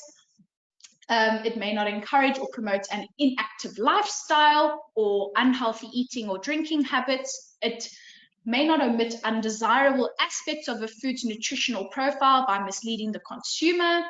It may not be represented as a substitute for meals. It may not be misleading about the potential benefits of consumption, or it may not create a sense of urgency designed to encourage the purchase of such product. Now we deal with advertising health messages and how they must appear. So this is in subsection 3 of Regulation 52. Any advertising of depicting products carrying the front of pack labeling must include the logos of the front of pack labeling of the product. In addition, such advertisements should carry a health message on visual or multimedia advertisements or at the end of an audio advertisement. So as you can see, they've done another typo here. They have 2 subsection 2s. Be that as it may, a health message contemplated in sub-regulation 2 must be visible or audible in the case of an audio advertisement, legible and indelible, and the legibility shall not be affected by any other matter. It must be on a space specifically devoted, for which it must be at least 1/8 of the total size or length of the advertisement, and it must be in black on a white background as follows. So there you see they've put in an entire example of how you must display this health message if it's obviously visual. This product is high in either sugar, sodium, saturated fatty acids, or artificial sweeteners. Excessive consumption may be detrimental to your health. So the Regulation 53 deals with the use of the South African food-based dietary guidelines. However, this entire regulation refers to Guideline 9, and we do not have access to these guidelines, so it's actually impossible to discuss this. Regulation 54 deals with claims on packaged water. An energy, nutrition, ingredient content, health claim, or any other claim is not permitted for packaged water except for the following message: drink lots of clean, safe water. All right. Claims represented through pictures is dealt with in Regulation 58. Claims related to energy, nutrition, ingredient content, or health may not be made through pictures, logos, or any other visual or non-textual marketing to promote the sale to children, young children, and infants. So important to note, what is a child? A child, as per the Children's Act, is a person under the age of 18. So they may not promote if the foodstuff may not be commercially marketed to children. So this is where we go back to that previous regulation about front of pack labels. If it exceeds the nutrient cutoff values, it cannot be advertised to children. The picture, logo, or any visual non-textual marketing implies an unauthorized claim according to these regulations. So obviously we have various permitted claims, and anything outside of that is prohibited. And the picture or logo or any visual non-textual marketing is misleading. So this is a brand new regulation. Let's move on to the different types of nutrition claims. So there are nutrient claims which are dealt with in Regulation 59. They were previously called nutrient content claims. They've now added some additional wording, which you can see in this table, such as contains and with added, as well as excellent source. Now, I've done a bit of a comparison with R146 just to show you that these conditions for content claims have actually changed to an extent. Here you can see how they display it. Yes, there we go. Here you can see again, they've actually removed alcohol from Part A in Table 2 in R2986, and alcohol and caffeine have been placed in a separate table in Part C. Now, this part is quite important. As you can see in Part B for energy claims, it says there that the claim is only permitted for energy obtained from a carbohydrate, fat, or protein source, and excludes any central nervous system stimulation effect obtained from caffeine or other stimulants. This is really important to take note of because it's obviously a new addition. And carbohydrates on its own have actually been removed from Part B on Table 2. Here is another comparison just to see how they've extended some of the conditions. Further along, they deal with the carotenoids, the vitamins, all of this goes on. R2986 now also contains a Table 2 Part C, which deals with the alcohol and caffeine. As you can see here, non-alcoholic or de-alcoholized must be 0.5% by volume, and virtually free must be 0.05% by volume. And for caffeine-free, it must be 3 milligrams per kilogram. Bear in mind Regulation 9.4, which states that de-alcoholized liquor products must be defined in the Liquor Products Act where the alcohol has been removed. Interestingly enough, some of the NRVs have actually changed. So it's really important that you go through Annexure 3, Annexure 3 of R2986, as some of these values have in fact changed. For example, for protein, it was 56 grams in R146, and now it is 50 grams. That is one of the examples of what has changed. It also goes into macronutrients and micronutrients, elemental minerals. It's a bit more extensive than in R146. Dietary fiber content claims are dealt with in Regulation 60. So subject to the applicable conditions in Table 1, the analytical values for dietary fiber must be indicated in the table of nutritional information, and the method of analysis used to measure the dietary fiber must be indicated beneath the nutritional information table. This was also done in R146. They've now included a few other provisions to state that the method used to measure the dietary fiber must correspond with criteria in Table 2, where the analytical method also measures non-carbohydrate components such as lignin, which is naturally associated with polysaccharides in plant cells, or where lignin and other associated non-carbohydrate components were extracted and reintroduced. These non-carbohydrate components must be considered, and any Maillard reactions products must, if present, be quantified and subtracted from the total to obtain the correct value for dietary fiber. Importantly, synthetic edible carbohydrate polymers or purified non-starch polysaccharides such as powdered cellulose and cellulose gums require pre-market approval if used to make a content claim. However, this is interesting as we are aware there's no pre-market approval available to us. Dietary fiber continued. Interestingly enough, a dossier must be prepared and submitted to the Directorate of Food Control that demonstrates whether the INSs have the same health benefits as non-starch polysaccharides from fruits, vegetables, and whole grains using Guideline 15. So this is a brand new process. A dossier wasn't required in R146. Now we move on to protein content claims in 61. A claim may not be made on the label of the foodstuff regarding a protein content unless the following requirements are complied with. The conditions in Table 2 must be met, and the foodstuff must provide protein quality of which the analyzed amino acids must contain at least 100% of each amino acid. Fatty acid content claims. So that if you remember in R146, it was all dealt with under one regulation. They've now been split up into different regulations. So fatty acids would be under Regulation 62. And it's important to note that the real analytical values of all the following fatty acid components and cholesterol must be indicated in the table with nutritional information immediately after the declaration of total fat. There you can see. They've now got a separate one for omega-3 fatty acids in Regulation 63. Once again, the real analytical values must be indicated in the table with nutritional information as below. Now, Regulation 64. This is a content claim for antioxidant nutrients. This is quite important. Subject to the requirements of these regulations, no content claim for an antioxidant as a nutrient, not as an additive, may be made other than for the antioxidants listed in Table 2. So this is separate to the R965 regs on preservatives and antioxidants.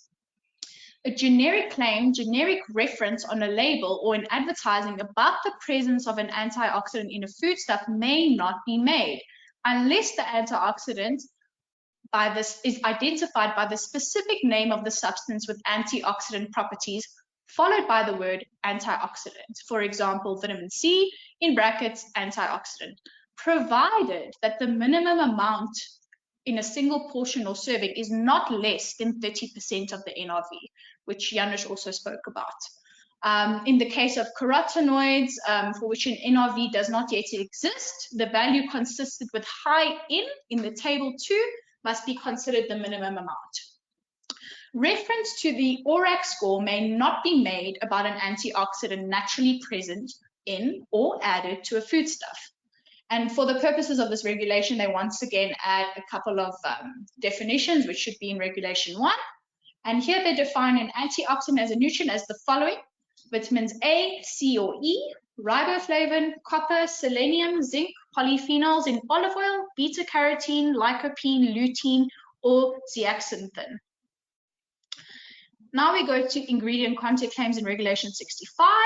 This used to fall under nutrient content claims in Regulation 52 of R146. The statements in sub-regulations 2 to 7 are considered nutrient content claims and are subject to the same conditions that are applicable to nutrient claims unless otherwise indicated. Lean meats remains the same as per R146.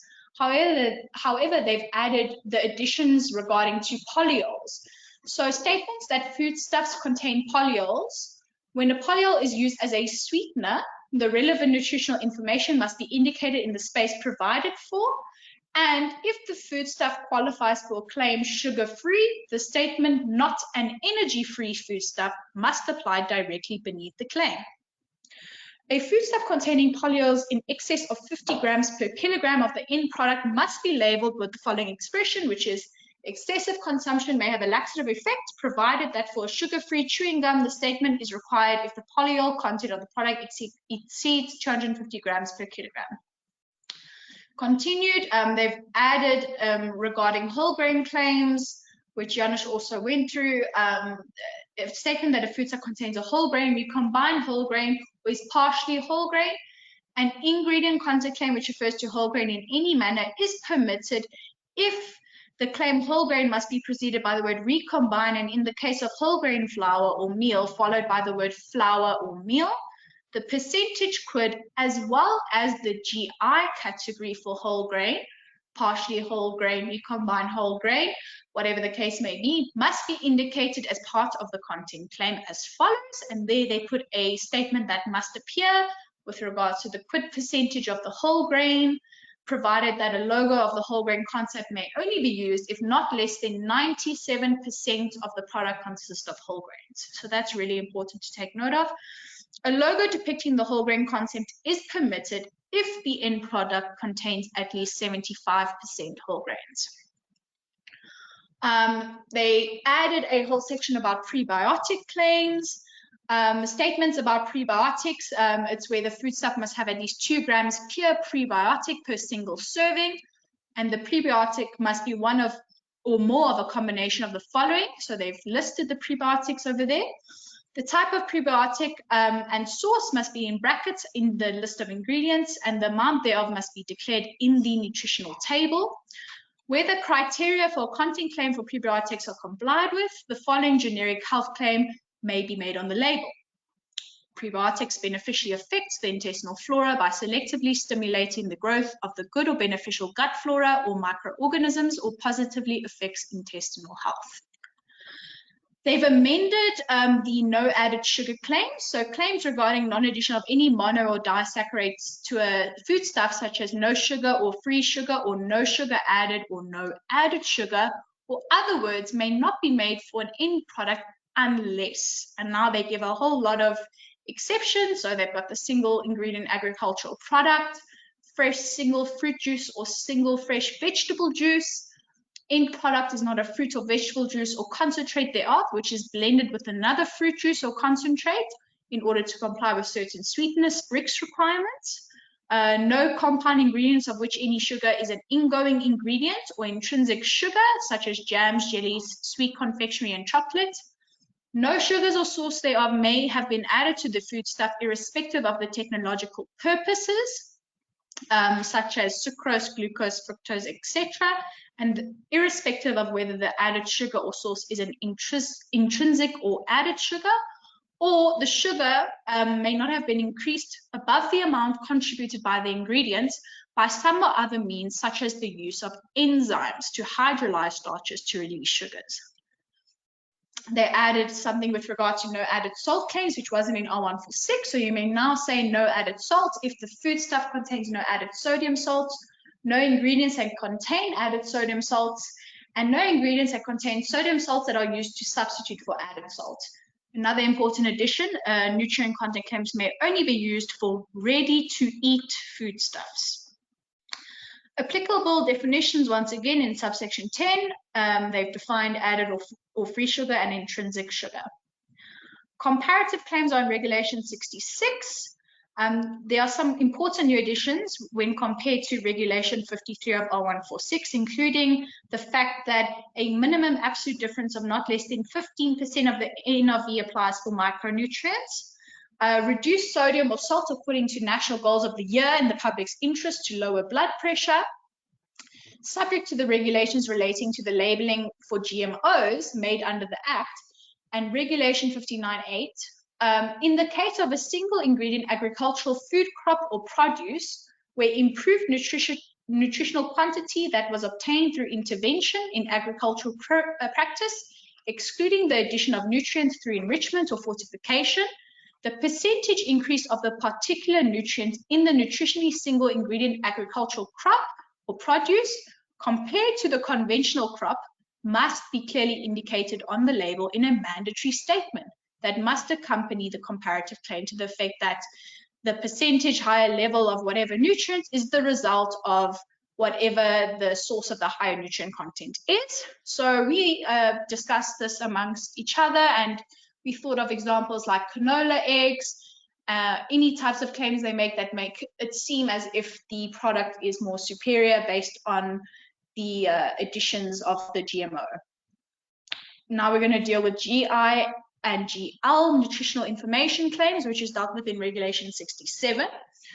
The GI category nutritional information claim must, if or when used, be indicated as either category low, intermediate, or high, whatever is applicable, and must not include any method whereby a GI value is calculated to determine its category.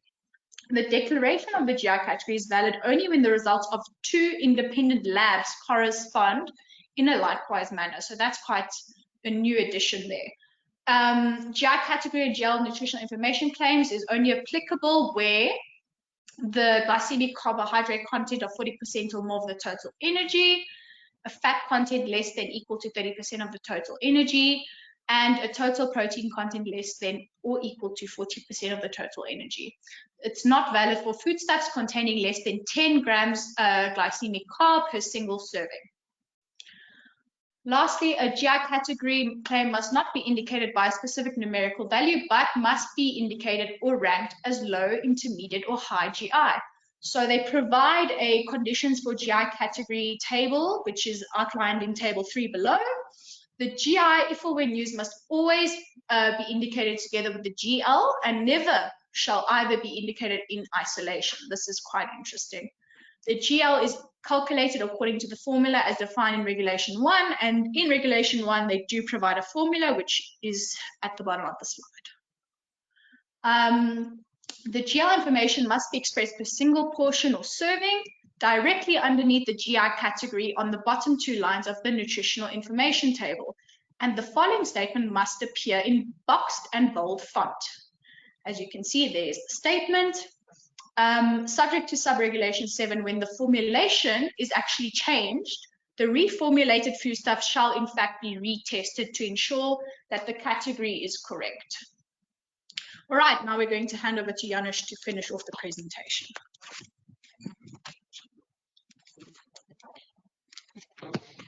Thank you very much. Yeah, a lot to take in. As I said in the beginning, you know, this is not an 8-hour workshop, it's just a quick run through.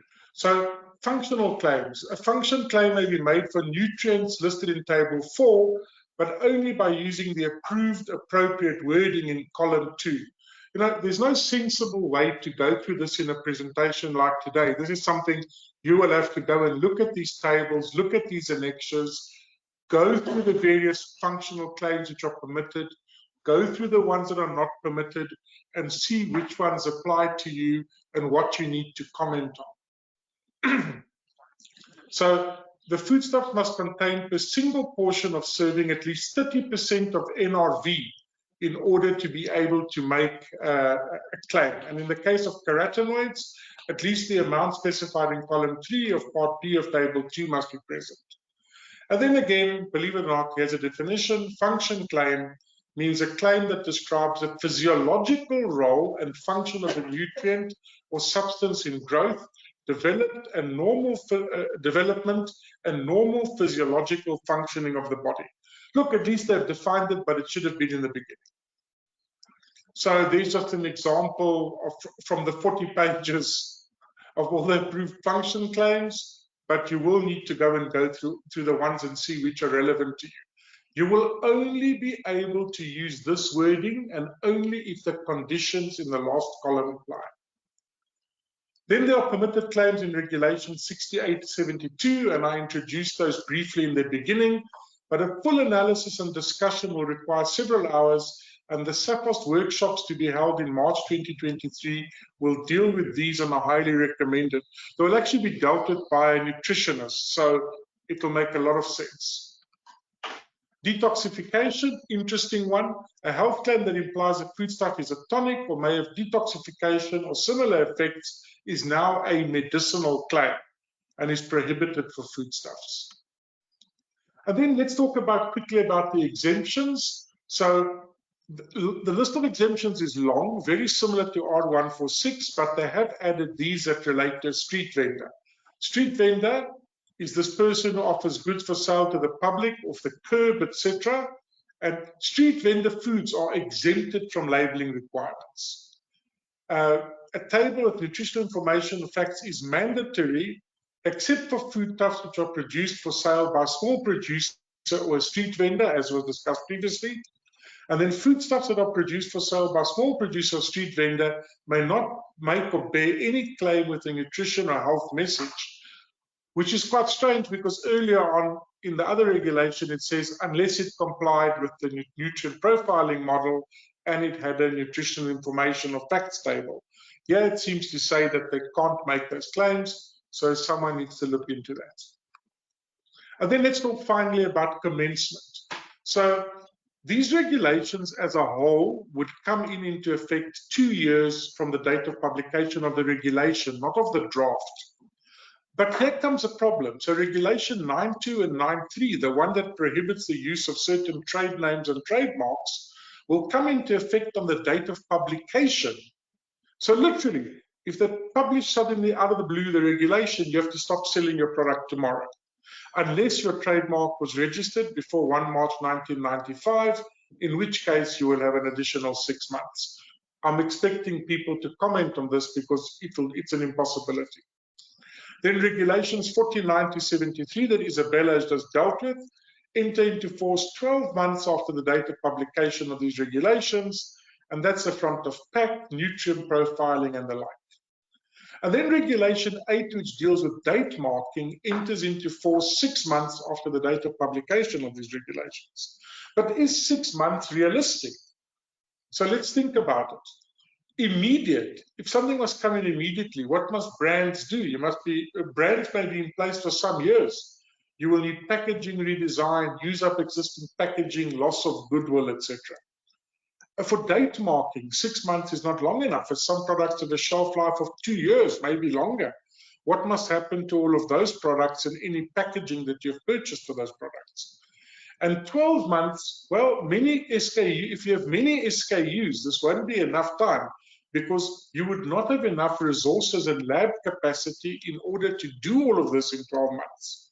I remember with R49, we did a calculation, and there was one particular company would have had to do several hundred labels per day in order to meet the period provided for.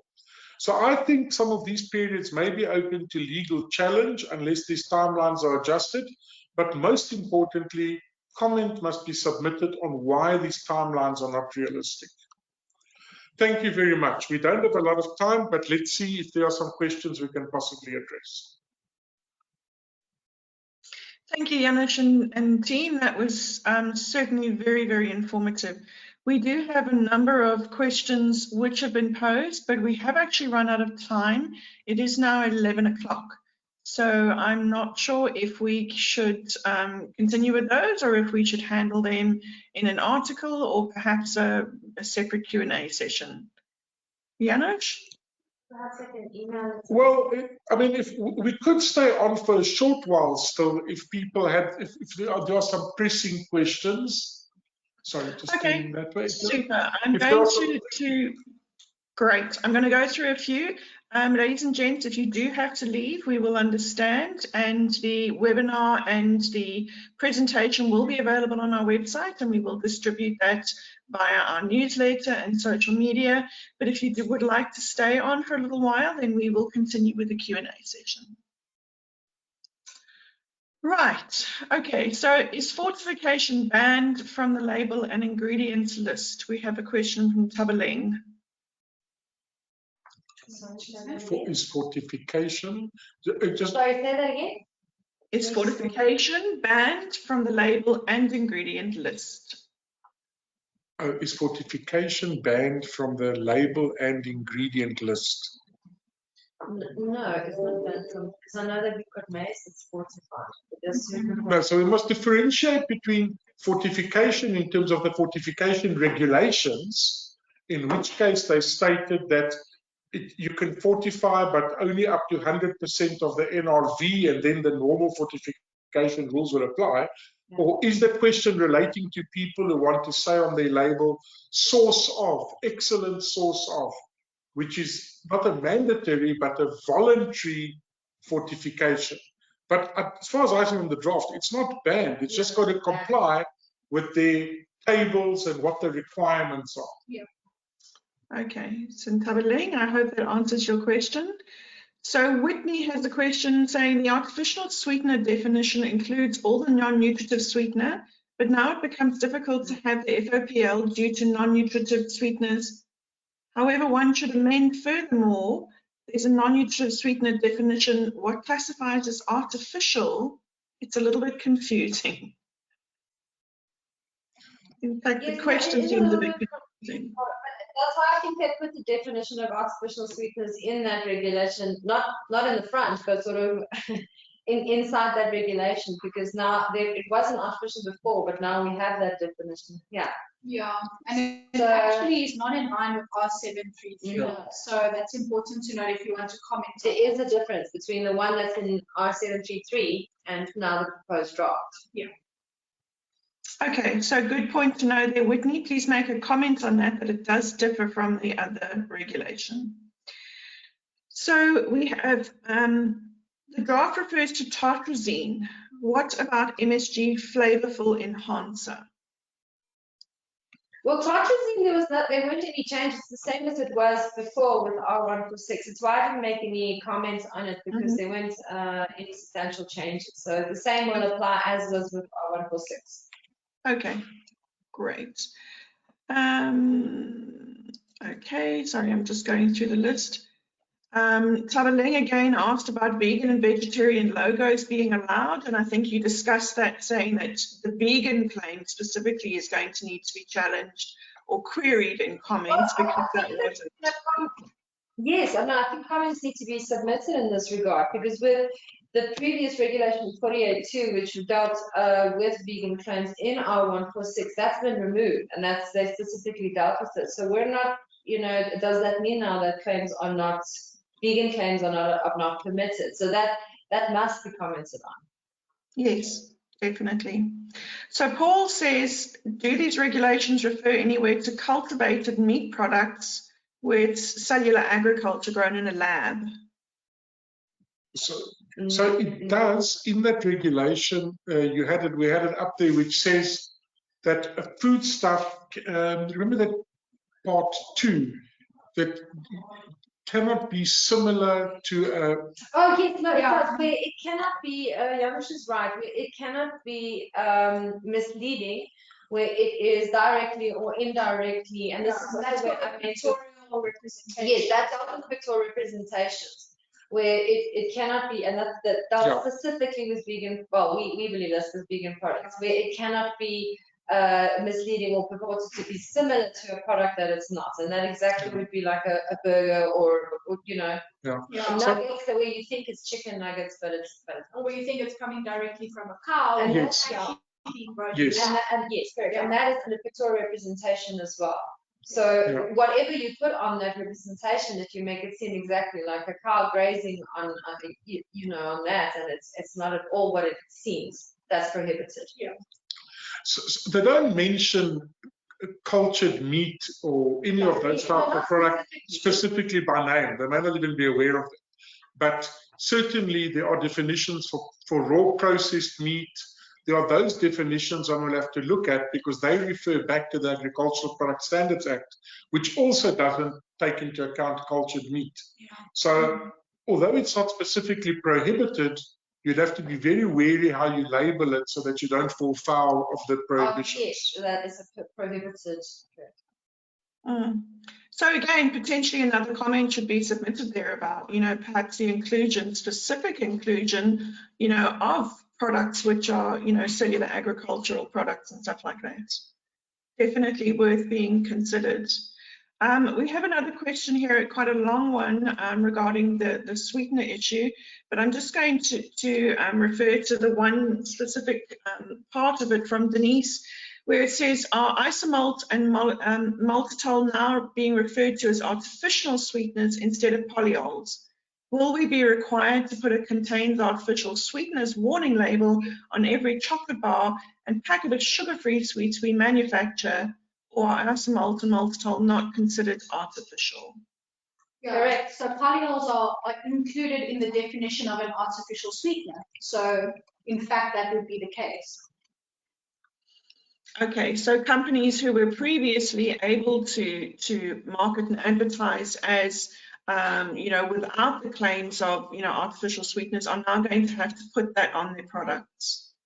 Yes. Okay, that's going to be quite a substantial one, I think, for a number of businesses. Yes. Okay, Denise asks a question about carbohydrates, and I remember in the session it actually piqued my interest as well. Carbohydrates has been removed completely from the Nutri-claims. Does this now mean that low-carb products have not been considered at all? Previously, low-carb claims were also not permitted. Yeah, previously it also wasn't permitted, and it seems they've carried on with that trend. So, like we said before, the claims that are permitted are the only those claims that are permitted in the regulation, or in the draft rather. It's not a regulation yet. So it seems they haven't extended that in any way. Right. Mira asks about the meat analog products. You know, she's asking how are those being considered in this regulation, given the recent controversy that we've been experiencing around those products. Yeah, so look, we must remember that the current problem with meat analogues is in terms of the Agricultural Product Standards Act and Regulation R1283. It's not in terms of the Department of Health's Foodstuffs, Cosmetics and Disinfectants Act and the food labeling regulations. Yeah. But in terms of this draft, what we've just said for cultured meat would apply equally to meat analogues, is that one have to label it in such a way that it's not deceptive and doesn't imply that the product is something that it's not. So if you had a sausage that was presented as a hot dog and it looked exactly like a meat hot dog, I think it would fall foul of the current proposal in the draft regulation. So that's how the meat analogues would be affected primarily. Yeah. I don't know if you can think of any other one. No, but exactly, because that paragraph, that regulation is sort of a catch-all for this very situation. So that's why there's cultured meat analogues mentioned specifically. Have they included that general one as per the FCD Act about misleading the consumer? Yeah. That's not But there is one warning with the meat analog, is that the meat analog products may find themselves falling foul of the front of pack labeling. Either high fat, high salt, one of those things, and end up having to carry a warning. Yeah, because high sodium. Yeah. High sodium. So they've got to be very careful. Although there's nothing specific to meat analogs, when one looks at what it is, it may end up being detrimentally affected. Yeah. So just on that topic, I mean, out of interest's sake, you know, when they talk about the sort of the pictorial representation of a product, I know the question regarding the wording, for example, vegetarian sausage. But what about the picture? What if they had a photograph of their product on the labeling and it's a sausage format? Is that going to fall foul, or is that taking it too far? No, I'll read it to you what it says here. So it says here, prepackaged foodstuffs may not be described or presented on any label or in any labeling by words, pictorial or other devices which refer to or are suggestive, directly or indirectly, of any other product with which such foodstuff might be confused, or in such a manner as to lead the purchaser or consumer to assume that the foodstuff is connected to such other products. So there's a possibility that this will be interpreted to mean you are calling your product a hot dog, you're trying to associate it with hot dogs. But yeah, you know, so like a burger, I mean, a vegetarian burger doesn't look particularly different from a fully meat burger. So, you know, could we potentially be looking at having to actually change the format of the product here? You know, not having a picture and having it see-through.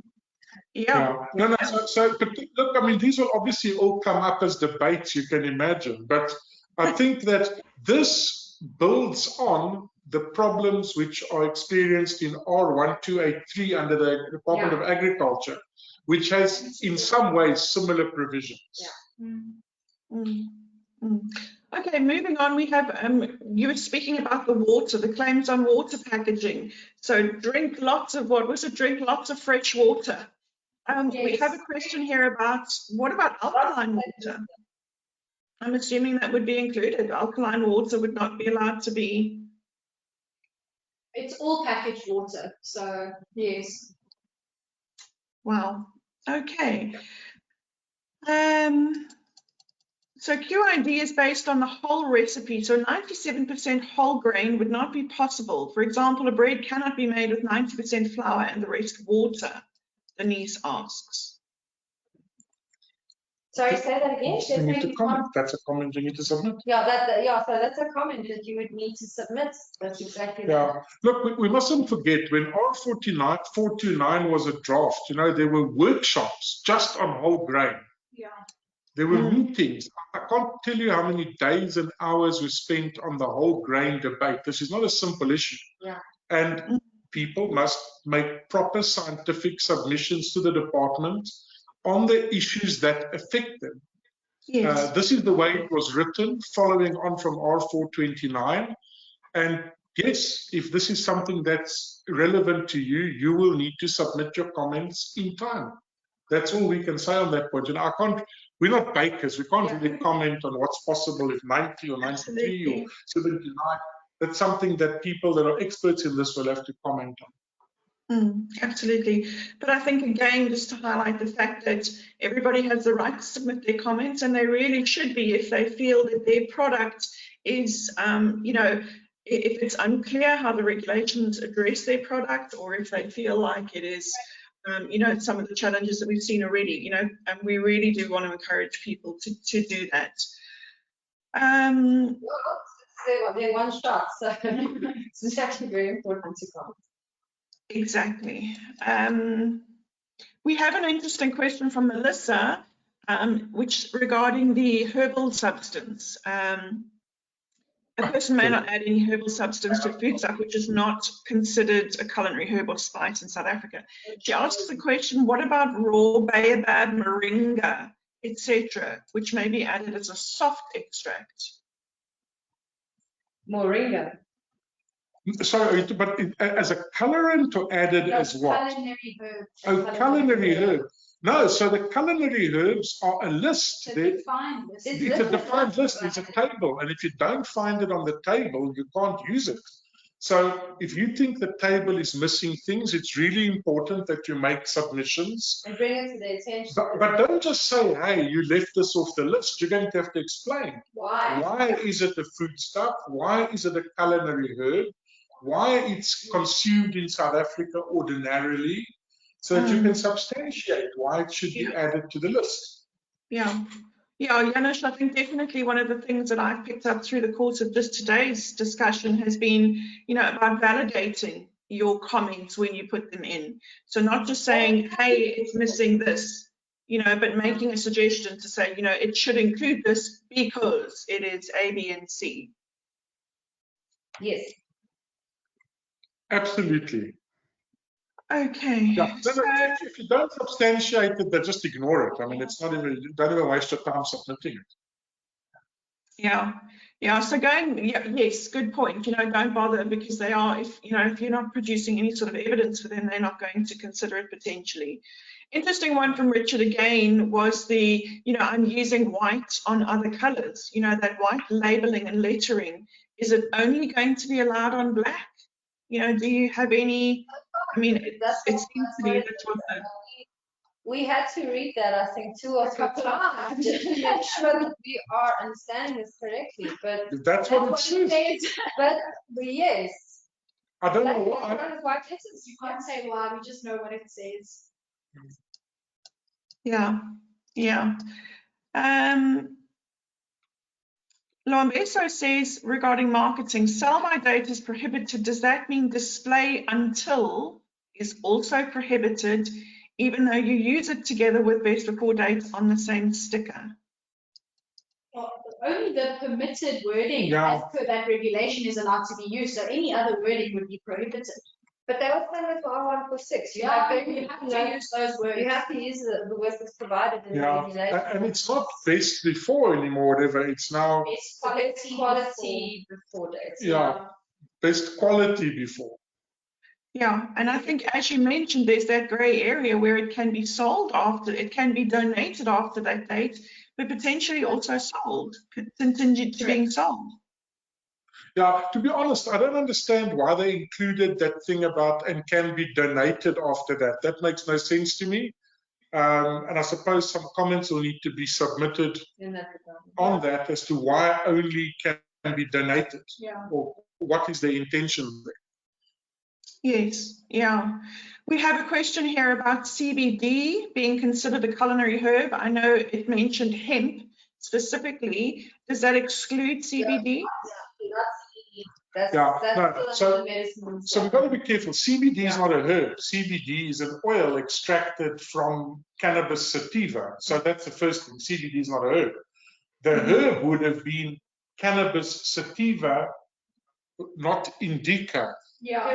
They actually define it. So actually which plant is used. Yes, correct. In the regulations, they define which plant can. I think it's in the table. Yeah, so they define it. So in the table, they say hemp, which is cannabis sativa, except cannabis sativa subspecies indica. I presume that's what people normally refer to as dacha. Yeah. Okay, so that is still not allowed, but it is not allowed for another reason. It falls under the Medicines and Related Substances Act, and there's actually a separate regulation for it, which tells you how to use it as a complementary medicine or a prescription medicine. There are different levels of it. So it's not permitted in foodstuffs. Yeah, so still no CBD in food, Animat and Salmarine in response to your questions there, but hemp as a culinary herb. We do have a few more questions, but I'm going to potentially submit those, you know, that we can include those on the website, I think, because we're now running 20 minutes over time, you know, so we don't want to keep, although we do still have a lot of people on board. Janusz, Isabella, and Jeanette, I just want to say thank you very much for your time today. It's been great. One more question I actually did have, or one more comment perhaps we had from somebody about insect proteins. And I just wanted to say that we do, Janusz is actually going to be on a panel discussion in the upcoming Food Safety Summit, which is being held in May. And he's going to actually be discussing the topic of insect-based proteins and also, Janusz, help me out here. I'm having a blank moment. Janusz, on the plant-based. It's plant-based. Well, that one is not about insects. It's about plant-based meat analogs. So I'm not even sure if we're going to be dealing with cultured meat products on that panel. I'd have to just look into that program. Can't remember at this stage. Yeah, we did actually touch on insect-based as well, and more about how that's going to be regulated. So not necessarily digging into the ingredients per se, you know, but the regulatory sort of framework around products like that. So I think please head on over to foodsafetysummit.co.za and have a look at the program. We do have a lot of interesting topics which will be covered, including food safety culture. But to everybody who's hung around this long, thank you very much for your time today. Thank you to the team from Hahn & Hahn. As always, we value your insights, your expertise. It's absolutely invaluable. And please check out our website, foodfocus.co.za. We will be posting the download of the presentation and the recording, as well as some of the Q&A questions that have been provided today, and you'll find it all there. Thanks for your time, and we look forward to seeing you again soon.